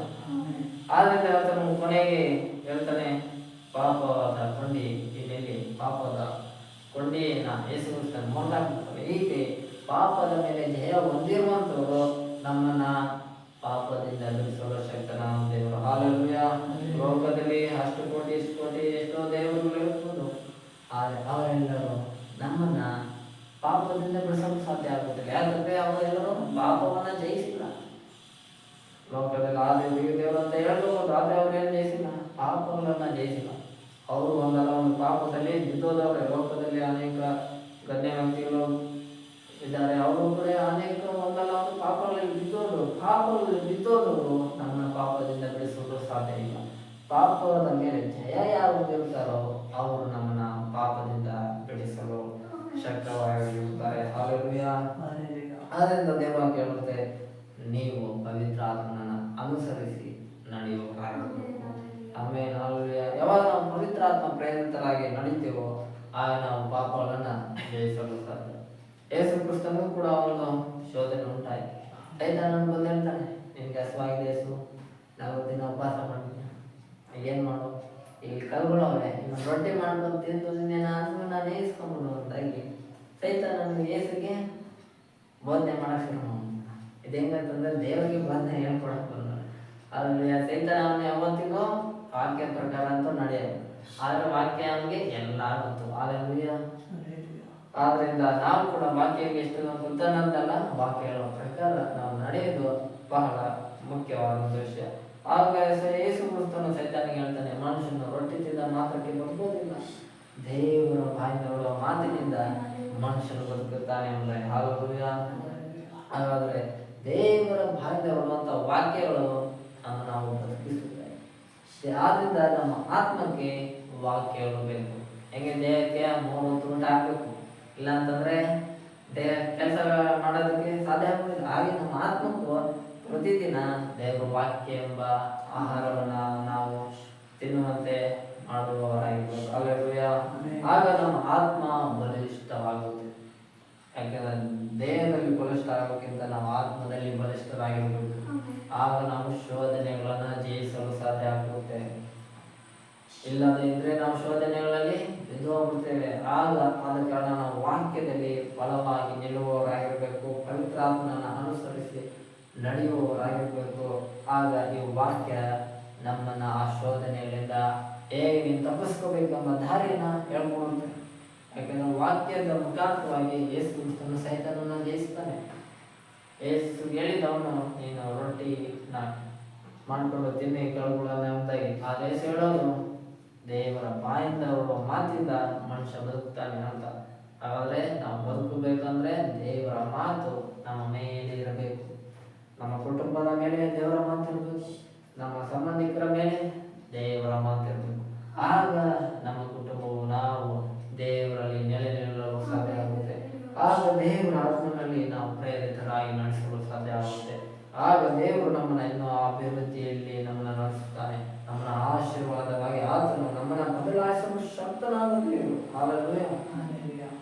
ಆದ್ದರಿಂದ ಈ ವಾಕ್ಯ ಹೇಳುತ್ತೆ, ನಾವು ಯಾವ ಹಂಗಿನಲ್ಲಿದ್ದೇವೆ ಅಂದರೆ ಪವಿತ್ರ ಆತ್ಮನ ಅನುಸಾರವಾಗಿ ನಡೆಯುವ ಹಂಗಿನಲ್ಲಿದ್ದೇವೆ. ಪವಿತ್ರ ಆತ್ಮನು ನಮ್ಮನ್ನ ಗೈಡ್ ಮಾಡುವಂತ ಗೈಡರ್ ಆಗಿದ್ದಾರೆ. ಹಾಲೆಲೂಯಾ. ಯಾಕಂದ್ರೆ ನಾವು ಯಾವುದೇ ಒಂದು ಪ್ರವಾಸ ಸ್ಥಾನಗಳಿಗೆ ಹೋದಾಗ ಅಲ್ಲೊಬ್ರು ಗೈಡರ್ ಇರ್ತಾರೆ. ಈ ಕೋಟೆ ಯಾವಾಗ ಕಟ್ಟಿದ್ದು ಅಂದ್ರೆ ಅವನು ಹೇಳ್ತಾನೆ, ಈ ಕೋಟೆ ಎಷ್ಟು ಕಟ್ಟಿದ್ರು ಸರ್, ಈ ಗೋಡೆ ಎಷ್ಟು ದಪ್ಪ ಇದೆ ಸರ್, ಇದು ಈ ರಾಜ ಕಟ್ತಾ ಸರ್ ಎಂಬುದಾಗಿ ಒಬ್ಬ ಗೈಡರ್ ಕೂಡ ಹೇಳ್ತಾ ಇರ್ತಾರೆ. ಚಿತ್ರದುರ್ಗದಲ್ಲಿ ಯಾವ ಕೋಟೆ? ಚಿತ್ರದುರ್ಗ ಕೋಟೆ ಇದೆ. ಆ ಕೋಟೆ ಕೇಳಿದ್ರೆ ಅದು ಒನಕೆ ಓಬವ್ವನ ಕೋಟೆ ಅಂತೆಲ್ಲ ಕರೀತಾರೆ. ಆ ಕೋಟೆ ರಾಜರ ಕಾಲದಲ್ಲಿ ಕಟ್ಟಿದ್ದೆ ಎಂಬುದಾಗಿ ಹೇಳ್ತಾರೆ. ಹೀಗೆ ಒಬ್ಬ ಗೈಡರ್ಗಳು ಆ ಕೋಟೆಯ ಬಗ್ಗೆ ಎಲ್ಲ ತಿಳ್ಕೊಂಡಿರ್ತಾರೆ. ಅವ್ರು ತಿಳ್ಕೊಂಡಿರೋರು ಹೇಳ್ಕೊಟ್ಟಾಗ ನಮ್ಗೆ ಇನ್ನೂ ಜಾಸ್ತಿ ಗೊತ್ತಾಗುತ್ತೆ.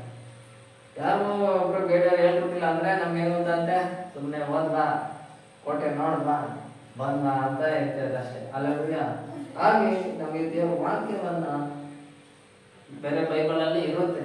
ಆದ್ರೆ ಇದನ್ನ ಹೇಳ್ಕೊಡೋರು ಯಾರಾಗಿರ್ಬೇಕು? ಪವಿತ್ರ ಆತ್ಮನಾಗಿರ್ಬೇಕು. ಅಲ್ಲೂಯ್ಯ.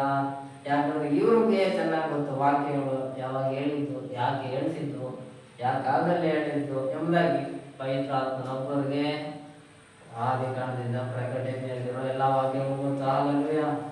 ಆದ್ರಿಂದ ಈತನನ್ನು ನಾವು ಕೇಳುವಾಗ ಪರಿಶುದ್ಧಾತ್ಮನು ನಮ್ಮನ್ನ ಗೈಡ್ ಮಾಡ್ತಾನೆ, ನಮಗೆ ಹೇಳ್ಕೊಡ್ತಾನೆ, ನಮಗೆ ತಿಳಿಯಪಡಿಸ್ಬೋದಾಗಿರ್ತಾನೆ. ಯಾವ ವಿಷಯಗಳನ್ನ ಹೇಗೆ ಹೇಳ್ಬೇಕು, ಏನೇನು ಮಾಡಬೇಕು, ಏನು ಮಾಡಬಾರ್ದು ಎಂಬುದಾಗಿ ದೇವರ ಆತ್ಮನು ನಮ್ಮ ಸಂಘ ಮಾತನಾಡ್ತಾನೆ. ಹಾಲೆಲೂಯ. ಆದ್ರಿಂದ ನೀವು ಪವಿತ್ರ ಆತ್ಮನನ್ನು ಅನುಸರಿಸಿ ನಡೆಯುವಾಗ ಪಾಪಗಳನ್ನು ಜಯಿಸಲು ನಿಮ್ಮಿಂದ ಆಗುತ್ತದೆ. ಹಾಲೆಲೂಯ. ಯಾಕೆಂದ್ರೆ ಪವಿತ್ರ ಆತ್ಮನನ್ನು ಅನುಸರಿಸಿ ನಡೆಯದೆ ಹೋದವರು ಅವರು ಸೈತಾನನ ಅನುಸರಿಸಿ ಒಂದು ವಿರುದ್ಧದಲ್ಲಿ ನಡೀತಾ ಇರ್ತಾರೆ. ಅವರ ಗುಣ ಸ್ವಭಾವಗಳು ಬೇರೆ ಆಗಿರುತ್ತೆ, ಅವರ ಭಾಷೆ ಶೈಲಿಗಳು ಬೇರೆ ಆಗಿರುತ್ತೆ. ಆದ್ರೆ ಪವಿತ್ರ ಆತ್ಮನ ಅನುಸರಿಸಿ ನಡೆಯುವ ಗುಣ ಸ್ವಭಾವ ಬದಲಾಗುತ್ತೆ. ಯಾಕಂದ್ರೆ ಅನೇಕ ರಕ್ಷಣೆ ಹೊಂದೋದಕ್ಕಿಂತ ಮುಂಚೆ ಅವರು ಸಾಕ್ಷಿ ಹೇಳುವಾಗಲೇ ಹೇಳ್ಬಿಡ್ತಾರೆ, ನಾನು ರಕ್ಷಣೆಗೆ ಬರೋಕ್ಕಿಂತ ಮುಂಚೆ ದೊಡ್ಡ ಕೆಟ್ಟ ಭಾಷೆಗಳನ್ನೇ ಮಾತನಾಡ್ತಿದ್ದೆ.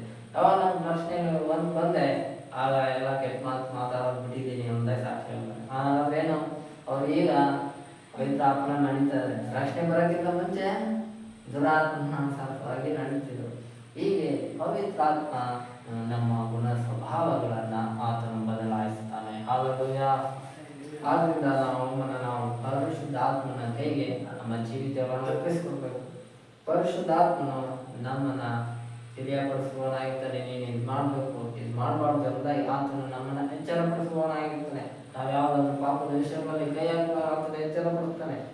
ನೀನು ಇದು ಮಾಡಬಾರ್ದು, ಇದು ಮಾಡಬಾರ್ದು ಎಂಬುದಾಗಿ ಆತನು ನಮ್ಮನ್ನ ಹೃದಯದಲ್ಲಿ ಎಚ್ಚರಪಡಿಸುವಂತ ದೇವರ ಆತ್ಮನು ನಮ್ಮ ಹೃದಯದಲ್ಲಿ ವಾಸ ಮಾಡ್ತಾ ಇದ್ದಾನೆ. ಆತನಿಗೆ ಮಹಿಮೆ ಸಲ್ಲಿಸೋಣ. ಆದ್ರಿಂದ ದೇವರ ವಾಕ್ಯ ಹೇಳುತ್ತೆ, ನೀವು ಪವಿತ್ರಾತ್ಮನ ಅನುಸರಿಸಿ ನಡಿಬೇಕು ಎಂಬುದಾಗಿ. ಹಾಲೆಲೂಯ. ನಂತರ ಈ ಪಾಪಗಳನ್ನು ನಾವು ಹೇಗೆ ಜಯಿಸುವುದಕ್ಕೆ ಇನ್ನೂ ಯಾವ ಮುಖಾಂತರ ಜಯಿಸಬಹುದು ಎಂಬುದಾಗಿ ನಾವು ಇನ್ನೊಂದು ವಾಕ್ಯವನ್ನು ಕೂಡ ಓದಿಕೊಳ್ಳೋಣ. 1 ಕೊರಿಂಥ 15ನೇ ಅಧ್ಯಾಯ 34ನೇ ವಾಕ್ಯವನ್ನು ಓದಿಕೊಳ್ಳೋಣ. 1 ಕೊರಿಂಥ 15ನೇ ಅಧ್ಯಾಯ 34ನೇ ವಾಕ್ಯವನ್ನು ನಾವು ಅದರಲ್ಲಿ ಓದಿಕೊಳ್ಳುವರಾಗಿರೋಣ. ಅಲ್ಲಿ ದೇವರಾತ್ಮನು ಈ ದಿನ ನಮ್ಮ ಸಂಘ ಆತನು ಈ ರೀತಿಯಾಗಿ ಮಾತನಾಡ್ತಾ ಇದ್ದಾನೆ.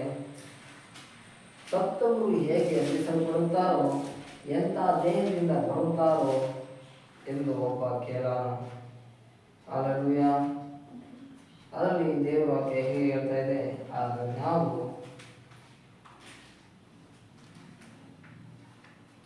ಪವಿತ್ರಾತ್ಮನ ಜ್ಞಾನವನ್ನು ಕುಡಿದವರಾಗಿ ಇರಬೇಕು. ಯಾವಾಗ ನಾವು ಪವಿತ್ರಾತ್ಮನ ಜ್ಞಾನವನ್ನು ಕುಡಿದವರಾಗಿರ್ತೇವೋ ಆಗ ನಾವು ಪಾಪಗಳನ್ನು ಜಯಿಸಲು ನಮ್ಮಿಂದ ಸಾಧ್ಯ ಆಗುತ್ತೆ. ನಮಗೆ ದೇವರ ಕುರಿತಾದಂಥ ಜ್ಞಾನ ಇರಬೇಕೆಂಬುದಾಗಿ ಹೇಳ್ತಾ ಇದೆ ದೇವರ ವಾಕ್ಯ. ಆದರೆ ನಮಗೆ ಏನಿರ್ಬೇಕಂದ್ರೆ ದೇವರ ಕುರಿತಾದಂಥ ಜ್ಞಾನ ನಮಗೆ ಇರಬೇಕು. ದೇವರ ಕುರಿತಾದಂಥ ಜ್ಞಾನ ಯಾವಾಗ ನಮಗೆ ಇರುತ್ತೋ ಆಗ ನಾವು ಪಾಪಗಳನ್ನು ಜಯಿಸಲು ನಮ್ಮಿಂದ ಸಾಧ್ಯ ಆಗುವ ಹಾಗೆ ದೇವರ ಆತ್ಮನು ನಮ್ಮನ್ನು ಆಶೀರ್ವದಿಸಿ ಆತನು ನಡೆಸಲು ಶಕ್ತನಾದ ದೇವರಾಗಿದ್ದಾನೆ. Amen. I overcome sin when I have knowledge of God. Hallelujah. ಹಾಗಾದ್ರೆ ದೇವರ ಜ್ಞಾನ ನಮಗೆ ಬಹಳ ಇಂಪಾರ್ಟೆಂಟ್. ನಮಗೆ ಒಂದು ಕಡೆಗೆ ಲೋಕದ ಜ್ಞಾನ ಬರುತ್ತೆ, ಸೈತಾನ ಅಂತೂ ಲೋಕದ ಜ್ಞಾನನೇ ಕೊಡ್ಬೇಕಂತಾನೆ ಅಲ್ಲಿರೋದು. ಹಾಗಾಗಿ ಈಗ ಮಕ್ಕಳು ಹುಟ್ಟುತ್ತಾಗಲೇ ಕೆಲವು ಹೊರ ದೇಶಗಳಲ್ಲಿ ನಮ್ಮ ಮಕ್ಕಳಿಗೆ ದೊಡ್ಡ ಸ್ಕೂಲಲ್ಲಿ ಸೀಟ್ ಸಿಗಬೇಕು ಅಂತ ಹೇಳಿ ಹುಟ್ಟಿದ ತಕ್ಷಣ ಬುಕಿಂಗ್ ಮಾಡ್ತಾರಂತೆ ಬೇರೆ ದೇಶಗಳಿಗೆಲ್ಲ. ಯಾಕಂದ್ರೆ ನಮ್ಮ ದೇಶದಿಂದ ಆ ದೇಶಕ್ಕೆ ಹೋಗ್ತಾರೆ, ಬೇರೆ ಬೇರೆ ದೇಶದಿಂದ ಆ ದೇಶಕ್ಕೆ ವಿದ್ಯಾಭ್ಯಾಸಕ್ಕಾಗಿ ಹೋಗ್ತಾರೆ. ಅದೆಲ್ಲ ಒಳ್ಳೇದೇ. ಆದರೆ ಅದು ನಮ್ಗೆ ಏನು ಜ್ಞಾನ ಕೊಡುತ್ತಂದ್ರೆ ಲೋಕದ ಜ್ಞಾನವನ್ನು ಕೊಡುತ್ತೆ. ಆದರೆ ನಮಗೆ ಅದು ಎಂಥ ಜ್ಞಾನ ಕೊಡಲ್ಲ ಅಂದರೆ ದೇವರ ಜ್ಞಾನವನ್ನು ಕೊಡೋಣ. ಆದರೆ ದೇವರ ವಾಕ್ಯ ನಮಗೆ ದೈವಿಕವಾದ ದೈವ ಜ್ಞಾನವನ್ನು ಕೊಡುತ್ತೆ. ಹಲ್ಲೆಲೂಯಾ. ಆದ್ದರಿಂದ ದೇವರ ವಾಕ್ಯ ಈ ದಿನ ಹೇಳ್ತಾ ಇದೆ, ನಮಗೆ ದೇವರ ಜ್ಞಾನ ನಿಮಗಿರಬೇಕು. ಯಾಕಂದರೆ ದೇವರ ಜ್ಞಾನ ನಿಮ್ಮನ್ನ ಪಾಪದಿಂದ ನಿಮ್ಮನ್ನ ಬಿಡಿಸ್ತಾ ಇರೋದು. ಹಲ್ಲೆಲೂಯಾ.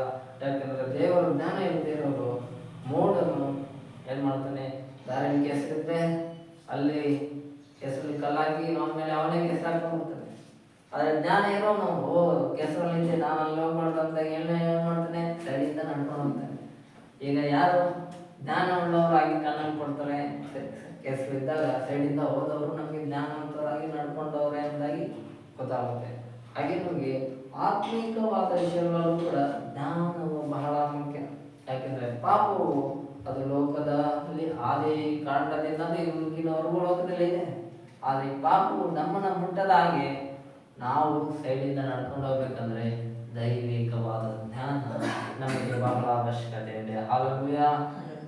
ಆದ್ದರಿಂದ ನಾವು ಪ್ರಾರ್ಥನೆಯಲ್ಲಿ ದೇವರ ಬಳಿಯಲ್ಲಿ ಕೇಳಬೇಕು, ದೇವರೇ ನಿನ್ನ ಜ್ಞಾನವನ್ನು ನನಗೆ ದಯಪಾಲಿಸಿ.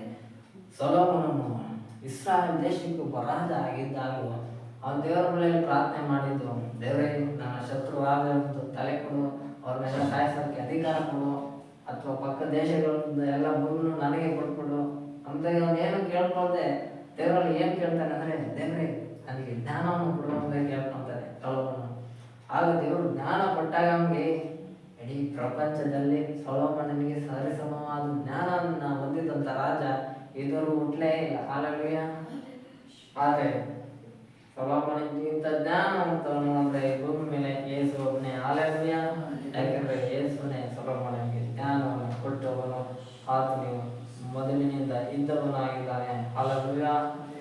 ಆದರೆ ಸೊಲೊಮೋನನ ಜೀವಿತದಲ್ಲಿ ಒಂದು ಜ್ಞಾನವನ್ನು ಪರೀಕ್ಷೆ ಮಾಡಬೇಕು ಅಂತಾಗಿ ದೇವರು ಒಂದು ಸಿನ್ ಕ್ರಿಯೇಟ್ ಮಾಡಿಕೊಡ್ತಾನೆ. ಆಗ ಒಂದು ಮಗು ಇರುತ್ತೆ, ಒಂದು ಮಗು, ಇಬ್ಬರು ಮಕ್ಕಳು ಇರ್ತಾರೆ, ಇಬ್ಬರು ಮಕ್ಕಳಿಗೆ ಇಬ್ಬರು ತಾಯಿಯರು ಇರ್ತಾರೆ. ಇಬ್ಬರು ತಾಯಿಯರು ಮಕ್ಕಳು ಒಂದೇ ಹಾಸ್ಪಿಟಲಲ್ಲಿ ಅಡ್ಮಿಟ್ ಆಗಿರುವಾಗ ಒಂದು ತಾಯಿ ನಿದ್ದೆಗಣ್ಣಲ್ಲಿ ಮಗು ಆಗ್ತಾನೆ ಹೊಟ್ಟಿರುತ್ತೆ, ಆ ಮಗು ಮೇಲೆ ಮಲ್ಕೊಂಡ್ಬಿಡ್ತಾಳೆ. ಹಾಗಾಗಿ ಆ ಮಗು ಸತ್ತೇ ಹೋಗ್ಬೋದು. ಆಗ ಇನ್ನು ಒಂದೇ ಒಂದು ಮಗು ಇರುತ್ತೆ. ಹಾಗೆ ಈ ಸತ್ತ ಇರೋ ತಾಯಿ ಬದುಕಿರೋ ಮಗನ ಅವಾಗ ತಗೊಂಡು ಸತ್ಯ ಮಗನ ಆ ತಾಯಿ ಪಕ್ಕದಲ್ಲಿ ಮಲಗಿಸ್ಬಿಡ್ತಾನೆ. ಈ ವಿಷಯ ಯಾರು ಗೊತ್ತಿರಲ್ಲ, ಮಧ್ಯರಾತ್ರಿ ಈ ತಾಯಿ ಮಾಡ್ಬಿಡ್ತಾನೆ. ಹಂಗಾಗಿ ಆ ತಾಯಿ ಈ ವಿಷಯ ಎಲ್ಲ ದೇಶದಲ್ಲಿ ನಮ್ಮ ದೇಶದಲ್ಲಿ ನಡೀತೆ. ಈಗ ಈ ವಿಷಯಕ್ಕೋಸ್ಕರ ನ್ಯಾಯ ತೀರಿಸೋದಕ್ಕೆ ಯಾರು ಬರ್ಬೇಕಂದ್ರೆ ರಾಜನೇ ಬರ್ಬೇಕು. ಅವನೇ ರಾಜ, ತಾಯಿಯಿಂದ ನಮ್ಮ ಮಗ ಸೊಲೊಮೋನ. ಇವರುಗಳಿಗೆ ಈ ವಿಷಯ ಬರುತ್ತೆ. ಆಗ ರಾಜ ಹೇಳ್ತಾನೆ, ಆ ಇಬ್ಬರು ಹೆಂಗಸರನ್ನ ಕರೀರಪ್ಪ, ಅದೇನು ವಿಷಯ ನ್ಯಾಯ ತೀರಿಸ್ಬೇಕು, ನ್ಯಾಯ ತೀರಿಸ್ಬಿಡೋಣ ಅವ್ರಿಬ್ರು ಅಂದಾಗಿ ಕರೆಸ್ತಾನೆ. ಅವಾಗ ಒಂದು ತಾಯಿ ಹೇಳ್ತಾನೆ, ಈ ಬದುಕ್ತಾ ಇರೋ ಮಗು ನಮ್ದೇ ರಾಜನೇ, ಈ ತಾಯಿ ಹೇಳ್ತಾ ಇದ್ದಾರೆ ನನ್ನ ಮಗು ಅಂತ. ಅವಳ ಮಗು ಸತ್ತೋಗ್ಬಿಟ್ಟಿದೆ ಅಂದಾಗಿ ಇವಳು ಈ ತರ ಆರೋಪ ಮಾಡಿಸ್ತಾ ಇರ್ತಾಳೆ. ಆ ತಾಯಿಗೆ ಇವಾಗ ಸತ್ತಿರೋ ಮಗು ನಂದಲ್ಲ ರಾಜನೇ, ಇವಾಗ ಅವಳ ಕೈಯಲ್ಲಿ ಇದೆ ಅಲ್ಲ ಬದುಕಿರೋ ಮಗು, ಆ ಮಗುನೇ ನನ್ನ ಮಗು ರಾಜನೇ ಅಂತಾಗಿ ಸೊಲೊಮೋನ ರಾಜ ಅಲ್ಲಿ ಹೇಳಿ ಈ ತರ ವಾಗ್ವಾದ ಮಾಡ್ತಾನೆ ಇರ್ತಾರೆ. ಇಬ್ರು ಮಾತುಕತೆ ನಡೀತಾ ಇರುತ್ತೆ. ರಾಜ ಇದೆಲ್ಲ ಕೇಳಿಸ್ಕೊಂಡು ಗಮನಿಸ್ತಾ ಇರ್ತಾನೆ. ಆಗ ಒಬ್ಬ ಸೈನಿಕನಿಗೆ ಹೇಳ್ತಾನೆ, ಆ ಬದುಕಿನ ಮಗನ ತಂದು ಮಧ್ಯದಲ್ಲಿ ಮಲಗಿಸ್ಬಿಡಿ ಅವನಿಗೆ. ಆಗ ಒಬ್ಬ ಸೈನಿಕನ ಕರೆಸ್ತಾನೆ, ಸೊಲೊಮೋನ ರಾಜ, ಸೈನಿಕ ಬರ, ಈ ಮಗನ 2 ಪೀಸ್ ಮಾಡೋಣ, ಬದುಕಿರೋ ಮಗನ ಅರ್ಧ ಆ ತಾಯಿ ಕೊಟ್ಬಿಡು, ಈ ತಾಯಿ ಕೊಟ್ಬಿಡು ನಮ್ಮ ತಾಯಿ ಹೇಳ್ತಾನೆ ರಾಜ. ಈ ತರ ತೀರ್ಪು ಕೊಟ್ಟಾಗ ಅವಾಗ ಈಗ ಯಾವ್ದು ಸ್ವಂತ ಮಗು ಆಗಿರುತ್ತೋ ಆ ತಾಯಿ ಹೇಳ್ತಾಳೆ, ರಾಜ ರಾಜ ನನ್ಗೆ ಮಾಡ್ಬೇಡ ರಾಜ, ನನ್ನ ಮಗು ನನ್ನ ಬಳಿ ಬಂದಿಲ್ಲ ಅಂದ್ರೆ ಪರವಾಗಿಲ್ಲ, ಆದ್ರೆ ಮಗು ಮೊದಲು ಸಾಯ್ಕೊಂಡು ಮಗುನ ಅವಳಿಗೆ ಕೊಟ್ಬಿಡಿ, ಅವಳೇ ಆ ಮಗನ ಸಾಕೊಳ್ಳಿ ಅಂದಾಗಿ ನಮ್ಗೆ ಹೇಳ್ತಾರೆ. ಆದ್ರೆ ಇನ್ನ ನಿಮ್ದು ತಾಯಿ ಇವಳು ಹೇಳ್ತಾಳೆ, ಇಲ್ಲ ರಾಜ ನೀನ್ ಹೇಳಿದ ನ್ಯಾಯ ತೀರ್ಪು ಕರೆಕ್ಟ್ ಐತೆ, ಆ ಮಗನ 2 ಪೀಸ್ ಮಾಡ್ಬಿಟ್ಟು ಅರ್ಧ ನನ್ಕೊಂಡು ಅರ್ಧ ಅವಳು ಕೊಟ್ಬಿಡು ಅಂದಾಗಿ ಹೇಳ್ಬಿಟ್ಟು ಆವಾಗ ರಾಜ ಗೊತ್ತಾಗುತ್ತೆ ನಿಜವಾದ ತಾಯಿ ಯಾರಂತ. ನಿಜವಾದ ತಾಯಿ ಆ ಮಗು ತಾಯಿ ಮೊದಲು ಅವಳ ಹತ್ರ ಬದುಕಲಿ ಎಂಬುದಾಗಿ ಹೇಳೋದಲ್ಲ, ಅವಳೇ ನಿಜವಾದ ತಾಯಿ. ಈ ಮಗನ ಸೈನಿಕ ತಗೊಂಡಾಗ ಅವಳಿಗೆ ಕೊಟ್ಬಿಡಿ ಎಂಬುದಾಗಿ ಸೈನಿಕರಿಗೆ ಹೇಳ್ತಾನೆ. ಆಗ ಈ ಜ್ಞಾನವನ್ನ ಕಂಡಂತ ಎಲ್ಲ ಮಂತ್ರಿಗಳಿಗೂ ಅರಸರಿಗೂ ಅವಾಗ ಎಚ್ಚರಿಕೆ ಆಗುತ್ತೆ, ನಮ್ಮ ರಾಜ ಎಂತ ಜ್ಞಾನವುಳ್ಳ ರಾಜನಪ್ಪ, ಕರೆಕ್ಟ್ ಆಗಿ ತೀರ್ಪು ಕೊಟ್ಟಿದ್ದಾನೆ. ಈ ಮಗು ಯಾರ ಬಗ್ಗೆ ಅಂದ್ರೆ ನಾವು ಇಷ್ಟೊತ್ತು ಬೇರೆ ಕಷ್ಟಪಟ್ಟು ಯೋಚನೆ ಮಾಡ್ತಾ ಇದ್ರು ನಮ್ಗೆ ಗೊತ್ತೇ ಆಗಿಲ್ಲ. ಆದ್ರೆ ನಮ್ಮ ರಾಜ ಒಂದೇ ತೀರ್ಪಲ್ಲಿ ತೀರ್ಮಾನ ಮಾಡ್ಬಿಟ್ಟ, ಈ ನಿಜವಾದ ಮಗು ನಿಜವಾದ ತಾಯಿ ಯಾರಿರುವುದಾಗಿ ಹೇಳಿ ಕರೆಕ್ಟಾಗಿ ಕಂಡುಹಿಡಿದು ನ್ಯಾಯವನ್ನು ಒದಗಿಸಿಕೊಟ್ಟಿದ್ದಾನೆ. ನಮ್ಮ ರಾಜ ನಿಮಗೆ ದೇವರು ನಿಜವಾಗ್ಲೂ ಜ್ಞಾನವನ್ನು ಕೊಟ್ಟಿದ್ದಾನೆ ಅಂತ ಅಲ್ಲಿರುವ ಮಂತ್ರಿಗಳು, ಅರಸರುಗಳು, ಅವನ ಕೈಪಿಡಿದ ಅಧಿಕಾರಿಗಳು, ಸೇನಾಧಿಪತಿಗಳು, ದಂಡಾಧಿಕಾರಿಗಳು ಇವರೆಲ್ಲರೂ ದೇವರ ಮನೆ ಪಡಿಸ್ತಾರೆ. ಆದರೆ ದೇವರು ಸೊಲೊಮೋನನಿಗೆ ಜ್ಞಾನವನ್ನು ಕೊಟ್ಟನು. ಆ ಜ್ಞಾನ ಸರಿಯಾದ ಸಮಯಕ್ಕೆ ಉಪಯೋಗಿಸಬೇಕಾದಾಗ ಉಪಯೋಗಿಸಬೇಕು. ಅದೇ ರೀತಿಯಾಗಿ ಆತ್ಮಿಕ ಮನುಷ್ಯರಾದ ನಾವು ಕೂಡ ರಕ್ಷಣೆಯಲ್ಲಿ ಬಂದಿರುವ ನಾವು ಕೂಡ ನಮಗೆ ಮುಖ್ಯವಾಗಿ ಏನಿರ್ಬೇಕಂದ್ರೆ ಆತ್ಮಿಕವಾದಂತಹ ಜ್ಞಾನ ನಮಗೆ ಇರಬೇಕು. ಆಗ ನಾವು ಸರಿಯಾದ ತೀರ್ಮಾನವನ್ನು ತೆಗೆದುಕೊಳ್ಳೋದಕ್ಕೆ ಸಾಧ್ಯ ಆಗುತ್ತೆ.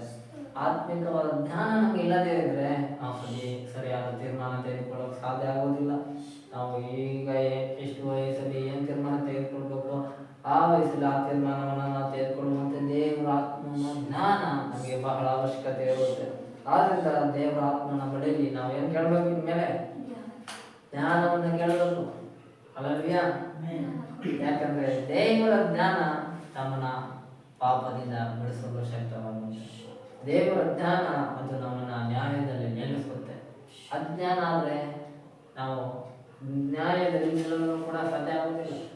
ಈಗ ಲೋಕದಲ್ಲಿ ಎಲ್ಲ ಪೊಲೀಸ್ ಕೇಸ್ ಆ ಕೇಸ್ ಅಂತ ಓಡಾಡ್ತಿರ್ತಾರೆ. ಅವರು ಓಡಾಡೋರಿಗೆ ಜ್ಞಾನ ಇಲ್ಲದೆ ಹೋದ್ರೆ ಪೊಲೀಸರೇ ಯಾರಿಸ್ಕೊತಾರೆ, ನೀವು 10,000 ಕೊಡಿ ಕೇಸ್ನ ಕ್ಲೋಸ್ ಮಾಡ್ಬಿಡ್ತೀವಿ ಅಂತ 10,000 ಇಸ್ಕೊಂತಾರೆ, ಕೇಸ್ ಹಂಗೆ ಓಡಿಸಿರ್ತಾರೆ. ಅವಾಗ ಏನಾಗಿರುತ್ತೆ, ಈ ತರ ಅದರಲ್ಲಿ ಜ್ಞಾನದಲ್ಲಿ ಅವರು ಅಜ್ಞಾನಿಗಳಾಗಿ ನೋಡಿದ್ರೆ ಅವ್ರು ಯಾಮಾರಿಸುವಂತ ಕೆಲಸಗಳನ್ನ ಮಾಡುವವರಾಗಿರ್ತಾರೆ. ಆದ್ರಿಂದ ನಾವು ಬಹಳ ಜ್ಞಾನವುಳ್ಳವರಾಗಿರ್ಬೇಕು. ಆದ್ರಿಂದ ದೇವವಾಗಿ ಕೇಳುತ್ತೆ, ಸರ್ಪಗಳಂತೆ ಜ್ಞಾನರು, ಪಾರಿವಾಳಗಳಂತೆ ನಿಷ್ಕಪಟಿಗಳು ಆಗಿರಬೇಕು. ಸರ್ಪಕ್ಕೆ ಒಂದು ಏನಾದ್ರು ಸ್ವಲ್ಪ ಹಾವು ಹೋಗ್ತಾ ಇದೆ ಅಂದ್ರೆ ನಾವು ಒಂದು ಕಾಲ ಎತ್ತಿಗೆ ಉದ್ದಿದ್ರೆ ಸಾಕು, ಅದಕ್ಕೆ ತಕ್ಷಣ ಗೊತ್ತಾಗ್ಬಿಡುತ್ತೆ, ಓ ಇಲ್ಲಿ ಯಾರು ಮನುಷ್ಯರಿದ್ದಾರೆ, ಆ ಕಡೆ ಹೋಗ್ಬಾರ್ದು ಅಂತ ಹೇಳಿ ಅದು ಬೇರೆ ಕಡೆಗೆ ಹೊರಟೋಗ್ಬಿಡುತ್ತೆ. ಹಾವು ಅದಕ್ಕೆ ಸ್ವಲ್ಪ ಜ್ಞಾನ ಅದಕ್ಕೂ ಕೂಡ ಜಾಸ್ತಿ ಇದೆ. ಹಾಗೆ ನಾವು ಅದಕ್ಕಿಂತಲೂ ಜ್ಞಾನವುಳ್ಳವರಾಗಿರ್ಬೇಕು ದೇವರ ಮಕ್ಕಳು. ಆವಾಗ ನಾವು ಪಾಪಗಳನ್ನ ಜಯಿಸಲು ಸಾಧ್ಯ ಆಗುತ್ತೆ. ನಮ್ಮ ಶರೀರದ ಆಸೆಗಳನ್ನ ನಾವು ಜಯಿಸಲು ಸಾಧ್ಯ ಆಗುತ್ತೆ. ನಮ್ಮಲ್ಲಿ ಬರುವ ಸಿಟ್ಟು, ಕೋಪ, ಪಕ್ಷಭೇದ, ಭಿನ್ನಮತ ಇದೆಲ್ಲವನ್ನ ನಾವು ಜಯಿಸಲು ಸಾಧ್ಯ ಆಗುತ್ತೆ. ಯಾವಾಗ ನಾವು ದೇವರ ಜ್ಞಾನದಲ್ಲಿ ನಡೀತೀವೋ ಆಗ ನಾವು ಪಾಪಗಳನ್ನ ಜಯಿಸುವಂತೆ ದೇವರು ನಮ್ಮನ್ನ ಆಶೀರ್ವದಿಸಿ ನಡೆಸಲು ಶಕ್ತನಾಗಿದ್ದಾನೆ. ಆಮೇನ್. ಹಲ್ಲೆಲೂಯಾ.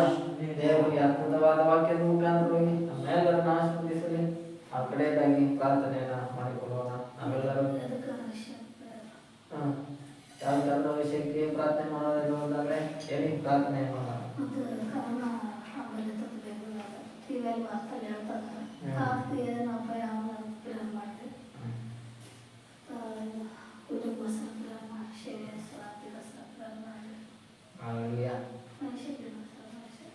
ನಿಮ್ಗೆ ಯಾವ ವಿಷಯದಲ್ಲಿ ಪ್ರಯತ್ನ ಮಾಡೋಣ? ಫ್ಯಾಮಿಲಿಗೋಸ್ಕರ, ನಮಗೋಸ್ಕರ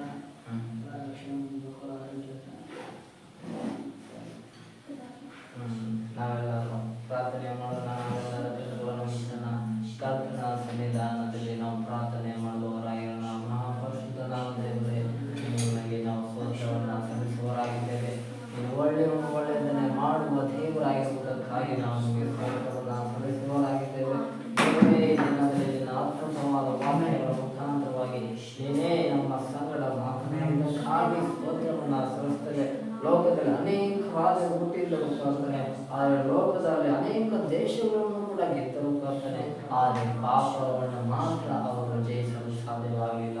ಆಗ ನಿನ್ನ ಮಕ್ಕಳಾದ ನಮಗೆ ನೀವು ಲೋಕವನ್ನೆಲ್ಲ ಜಯಿಸಬೇಕಾಗಿದ್ದು ಮುಖ್ಯವಾಗಿ ನೀವು ಪಾಪವನ್ನು ಜಯಿಸುವರಾಗಿರಬೇಕು ಎಂಬ ಹೇಳಬೇಕಾಗಿ ಸ್ತೋತ್ರ. ಹೌದೇವರೇ, ಈ ಲೋಕದ ಮೇಲೆ ಎಲ್ಲ ಪಾಪಗಳನ್ನು ಜಯಿಸುವ ದೇವರು ಅದು ನೀನು ಒಬ್ಬನೇ ಆಗಿರುವುದಕ್ಕಾಗಿ ಸ್ತೋತ್ರ ಇರ್ತದೆ. ಅಪ್ಪ, ನಿನ್ನ ಮಕ್ಕಳಾದ ನಾವು ಕೂಡ ನಿನ್ನ ಹಾಗೆ ಲೋಕದ ಎಲ್ಲ ಪಾಪಗಳನ್ನು ಜಯಿಸುವಂತೆ ಆಶೀರ್ವದಿಸು. ಅಪ್ಪ, ಈ ದಿನ ನಾವು ಪಾಪವನ್ನು ಜಯಿಸುವುದಕ್ಕಾಗಿ ನೀನು ನಮ್ಮ ಸಂಗಡ ಮಾತನಾಡಿದಾಗ ನಿನ್ನೆಲ್ಲ ವಾಕ್ಯಗಳಿಗಾಗಿ ಸ್ತೋತ್ರವನ್ನು ಸಲ್ಲಿಸ್ತೇವೆ. ಹೌದು ದೇವರೇ, ನಮ್ಮ ಲೋಕದಲ್ಲಿ ಇರುವಾಗ ನಮ್ಮನ್ನು ಆಳುವವನು ನೀನಾಗಿರ್ಬೇಕು ದೇವರೇ. ನೀನು ಯಾವಾಗ ನಮ್ಮನ್ನು ಆಳುವವನಾಗಿರ್ತೀಯೋ, ಯಾವಾಗ ನಮ್ಮ ದೇಹವಿಲ್ಲದ ನಿನ್ನ ಕಂಟ್ರೋಲಲ್ಲಿ ಇರುತ್ತೋ ದೇವರೇ, ಆಗ ನಾವು ಪಾಪಗಳನ್ನು ಜಯಿಸಲು ಸಾಧ್ಯ ಅಂತ ಈ ದಿನ ನಮ್ಮ ಸಂಗಡ ಮಾತನಾಡಿದಂತಾಯಿತು. ನಾವು ಎಲ್ಲ ವಿಷಯದಲ್ಲೂ ಪವಿತ್ರಾತ್ಮ ಪ್ರೇರಿತರಾಗಿ ನಡೆಯುವಂತೆ ನಮ್ಮನ್ನು ಆಶೀರ್ವದಿಸುತ್ತೇವೆ. ಯಾರೆಲ್ಲ ಪವಿತ್ರಾತ್ಮ ಪ್ರೇರಿತರಾಗಿ ನಡೀತಾರೋ ಅವರು ಪಾಪಗಳನ್ನು ಜಯಿಸಲು ಸಾಧ್ಯ ಆಗುತ್ತದೆ ಎಂಬ ಹೇಳಿದಂತಾಗಿ ಸ್ತೋತ್ರ. ದೇವರು ಯಾರ್ಯಾರು ಪವಿತ್ರಾತ್ಮ ಪ್ರೇರಿತರಾಗಿ ನಡೆಯಲಿಲ್ವೋ ಅವರು ಪಾಪಗಳನ್ನು ಜಯಿಸಲು ಸಾಧ್ಯ ಆಗುವುದಿಲ್ಲ ಎಂಬ ಹೇಳಿದಂತಾಗಿ ಸ್ತೋತ್ರ. ಹೌದೇವರೇ, ಮುಂದೆ ನಾವು ನಮ್ಮ ಸಂಗೀತಗಳ ಎಲ್ಲರೂ ಕೂಡ ನಾವು ಪವಿತ್ರಾತ್ಮ ಪ್ರೇರಿತರಾಗಿ ನಡೆಯುವಂತೆ, ನಾವು ಎಲ್ಲರೂ ಪಾಪವನ್ನು ಜಯಿಸುವಂತೆ ದೇವರಾತ್ಮನೇ ನಿನ್ನನ್ನು ಆಶೀರ್ವದಿಸಿ ನಡೆಸಬೇಕಾದಕ್ಕಾಗಿ ನಾವು ನಿಮಗೆ ಸ್ತೋತ್ರವನ್ನು ಸಲ್ಲಿಸುವವರಾಗಿದ್ದೇವಪ್ಪ. ಹೌದೇವರೇ, ನೀನು ಸೊಲೊಮೋನನಿಗೆ ನಿಮಗೆ ಜ್ಞಾನ ಕೊಟ್ಟಂತೆ ಅಪ್ಪ, ನಮಗೆ ನೀನು ಈ ದಿನ ಮಾತನಾಡಿದಕ್ಕಾಗಿ ಸ್ತೋತ್ರ. ನಿಮಗೆ ಆತ್ಮೀಕವಾದ ದೈವರ ಜ್ಞಾನ ಇರಬೇಕೆಂಬುದಾಗಿ. ಹೌದೇವರೇ, ನಮಗೆ ಆತ್ಮೀಕವಾದ ದೈವಿಕವಾದ ಜ್ಞಾನವನ್ನು ನೀನು ನಮಗೆ ದಯಪಾಲಿಸು. ಇಲ್ಲಿರುವ ಪ್ರತಿಯೊಬ್ಬರಿಗೂ ನಿನ್ನ ಆತ್ಮಿಕವಾದ ದೈವಿಕ ಜ್ಞಾನವನ್ನು ದಯಪಾಲಿಸುವುದೇವೆ. ಆ ಜ್ಞಾನದ ಮುಖಾಂತರವಾಗಿ ನಾವು ಪಾಪವನ್ನು ಜಯಿಸುವಂತೆ ನಮ್ಮನ್ನು ನೀನು ಆಶೀರ್ವದಿಸಿ ನಡೆಸುವುದೇವೆ. ಅಪ್ಪ, ಯಾವನು ಜಯವಾಗುತ್ತಾನೋ ಅವನಿಗೆ ನಾನು ಜೀವವೆಂಬ ಜಯಮಾಲೆಯನ್ನು ಕೊಡುತ್ತೇನೆ ಎಂಬುದಾಗಿ ನೀನು ಹೇಳಿದ ಹಾಗೆ ಹೌದೇವರೇ, ನಾವು ಲೋಕದಲ್ಲಿ ಇರುವಾಗ ಪಾಪಗಳನ್ನು ಜಯಿಸುವಂತೆ ಆಶೀರ್ವದಿಸಿ ನಡೆಸು. ಹೌದೇವರೇ, ನಿನ್ನ ವಾಕ್ಯದ ಹೇಳಿದ ಪ್ರಕಾರವಾಗಿ ನಿನ್ನಿಂದ ನಾವು ಒಂದು ದಿನ ಜಯವೆಂಬ ಜಯಮಾಲೆಯನ್ನು ಹೊಂದಿಕೊಡುವಂತೆ ಆಶೀರ್ವದಿಸಿ ನಡೆಸುವುದು ನಾವು ಪ್ರಾರ್ಥಿಸುತ್ತೇವೆ. ನಿನ್ನಿಂದ ಅದ್ಭುತವಾದ ಜೀವನ ವಾಕ್ಯದ ಮುಖಾಂತರವಾಗಿ ಈ ದಿನ ನೀನು ನಮ್ಮ ಸಂಘ ಮಾತನಾಡಿದಕ್ಕಾಗಿ ನಾವು ಪ್ರೋತ್ಸಾಹಪಟ್ಟು ಸ್ತೋತ್ರವನ್ನು ಸಲ್ಲಿಸುವರಾಗಿದ್ದೇವೆ ದೇವರೇ. ಅಪ್ಪ ದೇವರೇ, ಮನುಷ್ಯನ ಪ್ರಾರ್ಥಿಸ್ತೇವೆ. ಅವರ ರಿಲೇಷನ್ನಲ್ಲಿ ಅವರು ಮಿಸದವರು ಎಲ್ಲರೂ ರಕ್ಷಣೆ ಬರಬೇಕಂತೆ ಅದ್ಭುತವನ್ನು ದೇವರಾತ್ಮನೇ ನಾವು ಚಿತ್ರದಲ್ಲಿ ಮಾಡು. ದೇವರಾತ್ಮನೆ ಅವರ ಮುಂದಾಗಿ ನೀನು ಚಲಿಸಬೇಕು ನಾವು ಪ್ರಾರ್ಥಿಸುತ್ತೇವೆ. ನೀನು ಯಾವಾಗ ನಮ್ಮ ಮುಂದಾಗಿ ಹೋಗುತ್ತೀವೋ ಎಂಥ ಕೆಂಪು ಸಮುದ್ರವಾದರೂ ಅದರ ಮಧ್ಯದಲ್ಲಿ ಇಬ್ಬಾಗ ಮಾಡಿ ದಾರಿಯನ್ನು ಸಿದ್ಧಪಡಿಸುವ ಏಕೈಕ ದೇವರು ಮಾತನೇ ಆಗಿದೆ. ಅದಕ್ಕಾಗಿ ಸ್ತೋತ್ರ. ದೇವರ ಕುಟುಂಬದಲ್ಲಿ ಇನ್ನೂ ರಕ್ಷಣೆ ಬರದಿರುವ ಅನೇಕರು ಇರುವಾಗ ಅವರೆಲ್ಲರೂ ಆ ನಿನ್ನ ಮಾರ್ಗದಲ್ಲಿ ರಕ್ಷಣೆ ಬರುವಂತೆ ದೇವರೇ ನೀನು ಅವರನ್ನು ಆಶೀರ್ವದಿಸಲು ನಾವು ಪ್ರಾರ್ಥಿಸ್ತೇವೆ. ನಿನ್ನ ಕೃಪಾ ಕಟಾಕ್ಷಗಳ ಮೇಲೆ ಉಂಟಾಗಲಿ ಎಂದು ನಾವು ಪ್ರಾರ್ಥಿಸ್ತೇವೆ. ದೇವರೇ, ಅವರ ರಿಲೇಷನ್ಗಳ ರಕ್ಷಣೆ ಬರುವಂತೆ ಕಾರ್ಯವನ್ನು ಮಾಡು. ನೇತನ ಬಿಡುಗಡೆಯನ್ನು ಮಾಡು. ನೀನು ಅದ್ಭುತವನ್ನು ಮಾಡು. ಅವರ ಮುಂದಿನ ತಲೆಮಾರುಗಳೆಲ್ಲರೂ ರಕ್ಷಣೆಯಲ್ಲಿ ನಡೆಯುವಂತೆ ಆಶೀರ್ವದಿಸಿ ನಡೆಸಲು ನಾವು ಪ್ರಾರ್ಥಿಸ್ತೇವೆ. ಅವರ ತಾಯಿಯವರೆಲ್ಲ ರಕ್ಷಣೆ ಬರತಕ್ಕಂತೆ ದೇವರಾತ್ಮನೇ ತಾನೇ ಕಾರ್ಯವನ್ನು ಮಾಡು. ಅವರ ಊರಿನಲ್ಲಿರುವ ಎಲ್ಲರೂ ರಕ್ಷಣೆ ಬರತಕ್ಕಂತೆ ಅದ್ಭುತವನ್ನು ಮಾಡು ಎಂದು ನಾವು ಪ್ರಾರ್ಥಿಸ್ತೇವೆ ದೇವರೇ. ಮುಂದಿನ ದಿನಗಳಲ್ಲಿ ಅವರ ಊರುಗಳಲ್ಲೆಲ್ಲ ದೇವರೇ ಪ್ರಾರ್ಥನೆ ಮೊಳಗತಕ್ಕಂತೆ ಆಶೀರ್ವದಿಸಿ ನಡೆಸು. ಅವರ ಕುಟುಂಬದಲ್ಲಿ ಪ್ರಾರ್ಥನೆ ಮೊಳಗುವಂತೆ, ಆರಾಧನೆ ಮೊಳಗುವಂತೆ, ವಾಕ್ಯ ಮೊಳಗುವಂತೆ ದೇವರಾತ್ಮನೇ ನೀನು ಆಶೀರ್ವದಿಸಿ ನಡೆಸಲು ನಾವು ಪ್ರಾರ್ಥಿಸ್ತೇವೆ. ಮನುಷ್ಯರಿಗೆ ಅಸಾಧ್ಯವಾದದ್ದೆಲ್ಲವೂ ದೇವರಿಗೆ ಸಾಧ್ಯ ಎಂಬುದಾಗಿ ಹೇಳಿದರೆ ನಮ್ಮ ದೇವರೇ ನೀನೇ ಇದನ್ನು ಸಾಧಿಸು. ಇದರ ಮಹಿಮೆ ನಿನಗೆ ಮಾತ್ರನೇ ಸಲ್ಲಲಿ ಎಂದು ನಾವು ಪ್ರಾರ್ಥಿಸ್ತೇವೆ ದೇವರೇ. ಅಪ್ಪ, ಮುಂದೆ ಗೊತ್ತಿರುವ ಕೊರೋನಾದ ಎಲ್ಲ ವೈರಸ್ಗಳು ತಲೆಗಳನ್ನು ಹೊರಲೋಪಿಸಿಕೊಡುತ್ತೇವೆ. ಎಲ್ಲವೂ ನೀನು ನಿನ್ನ ನಾಮದ ಮಹಿಮೆಗಾಗಿ ಪ್ರಯತ್ನ ನಡೆಸು. ಅದು ನಿನ್ನ ಗುಡಾರದ ಸಮೀಪಕ್ಕೆ ಬರದ ಹಾಗೆ ನೀನು ನಮ್ಮ ನಮ್ಮ ಗುಡಾರವನ್ನು ಆಶೀರ್ವದಿಸಿ ನಡೆಸಿದ್ದಕ್ಕಾಗಿ ಸ್ತೋತ್ರವನ್ನು ಸಲ್ಲಿಸ್ತೇವೆ ದೇವರೇ. ನೀನು ಅದ್ಭುತವನ್ನು ಮಾಡುವುದಕ್ಕಾಗಿ ಸ್ತೋತ್ರ. ಅಪ್ಪ, ಎಲ್ಲ ಈಜಿಪ್ಟ್ ದೇಶದಲ್ಲಿರುವ ಜನರ ಮನೆಗಳಲ್ಲಿ ದೇವರೇ ಮರಣ ಸಂಭವಿಸಿದಾಗ ಅದು ಯಾರ ಇಸ್ರಾಯೇಲ್ ಜನರ ಮನೆಗಳ ಮೇಲೆ ದೇವರೇ ನಿನ್ನ ರಕ್ತವು ಕಾಣಿಸಲ್ಪಡುವ ಎಲ್ಲ ಮನೆಗಳಲ್ಲಿ ದೇವರೇ ಸಂತೋಷ ಸಮಾಧಾನ ನೆಲೆಗೊಳ್ಳುವಂತೆ ನೀನು ಹಳೆಯ ಕಾಲದಲ್ಲಿ ಹಳೆಯ ಒಡಂಬಡಿಕೆಯಲ್ಲಿ ಮಾಡಿರುವುದಕ್ಕಾಗಿ ನಾವು ಸ್ತೋತ್ರವನ್ನು ಸಲ್ಲಿಸ್ತೇವೆ. ಈಗ ನಮ್ಮ ಮೇಲೆ ಯೇಸುವೇ ನಿನ್ನ ರಕ್ತ ಇರುವುದಕ್ಕಾಗಿ ಸ್ತೋತ್ರ. ಆ ನಿನ್ನ ರಕ್ತ ಇರುವಾಗಲೂ ಮನೆಯಲ್ಲಿ ಯಾವುದೇ ರೋಗವಾಗಲಿ, ಯಾವುದೇ ವ್ಯಾಧಿ ಆಗಲಿ, ಯಾವುದೇ ಮರಣವಾಗಲಿ ಆ ಕುಟುಂಬಕ್ಕೆ, ಆ ವ್ಯಕ್ತಿಗೆ ಬರದ ಹಾಗೆ ಯೇಸುವೇ ನಿನ್ನ ರಕ್ತ ಕಾಪಾಡುವುದಕ್ಕಾಗಿ ಸ್ತೋತ್ರ. ಹಾಗೆ ಇಡೀ ಲೋಕದಲ್ಲಿ ನಿನ್ನ ರಕ್ಷಣಾಂತರ ಪ್ರತಿಯೊಬ್ಬರು ಯಾವುದೇ ರೋಗಗಳು, ವೈರಸ್ಗಳು, ವ್ಯಾಧಿಗಳು ಅವರಿಗೆ ಸಂಭವಿಸಿದಂತೆ, ಅವರಿಗೆ ಮುಟ್ಟದಂತೆ ದೇವಾತ್ಮನೆ ನಿಂತನೆ ಕಾರಣ ಮಾಡಿ ನಡೆಸಲು ನಾವು ಪ್ರಾರ್ಥಿಸುತ್ತೇವೆ. ಲೋಕದಲ್ಲಿ ಉತ್ತಮವಾದ ಮಳೆ, ಬೆಳೆ, ಸಮೃದ್ಧಿ, ಆರೋಗ್ಯವು ಸೈನ್ಯಗಳ ಕರ್ತನಾದ ಯೆಹೋವನ ಹೆಸರಿನಲ್ಲಿ ಉಂಟಾಗಲಿ ಎಂದು ನಾವು ಪ್ರಾರ್ಥಿಸುತ್ತೇವೆ. ದೇವರೇ, ನಿನ್ನ ಕೃಪೆಯು ಶುಭವು ದೇವ ನಮ್ಮೆಲ್ಲರನ್ನು ಹಿಂಬಾಲಿಸತಕ್ಕಂತೆ ನೀನು ಆಶೀರ್ವದಿಸಿ ನಡೆಸು. ಕಾರಣ ನಾವು ಇನ್ನು ಮುಂದೆ ನಿನ್ನ ಹಿಂಬಾಲಿಸುವಂತೆ ಆಶೀರ್ವದಿಸು. ನಿನ್ನ ಹಿಂದೆ ಬರುವವರಿಗೆ ನೀನು ವಾಗ್ದಾನ ಮಾಡಿದ್ದೆ, ನನ್ನ ಹಿಂದೆ ಬರುವವರಿಗೆ ನಾನು ನಿತ್ಯ ಜೀವನ ಕೊಡುತ್ತೇನೆ ಎಂಬುದಾಗಿ. ಓ ದೇವರೇ, ಆ ನಿತ್ಯ ಜೀವಕ್ಕೆ ನಾವು ಬಾಧ್ಯರಾಗತಕ್ಕಂತೆ, ಸಭೆಯಲ್ಲಿರುವವರೆಲ್ಲರೂ ಬಾಧ್ಯರಾಗತಕ್ಕಂತೆ ನೀನೇ ಆಶೀರ್ವದಿಸಿ ನಡೆಸು. ನೀನು ನಿನ್ನ ವಾಕ್ಯಗಳ ಮುಖಾಂತರವಾಗಿ ಈ ದಿನ ನಮ್ಮ ಸಂಗಡ ಮಾತನಾಡಿದಂತಾಗಿ ಸ್ತೋತ್ರ. ಇನ್ನೊಂದು ಇನ್ನೂ ಹೆಚ್ಚಾಗಿದೆ ವಾಸನೆ ನಿನ್ನ ಜೀವ ಅದ್ಭುತವಾದ ವಾಕ್ಯದ ಮುಖಾಂತರವಾಗಿ ನೀನೇ ನಮ್ಮ ಸಂಗಡ ಮಾತನಾಡಿ ತಿಳಿಯಲಾದ ಮಹತ್ತಾದ ಗುಣಾಂತರವನ್ನು ತಿಳಿಯಪಡಿಸಲು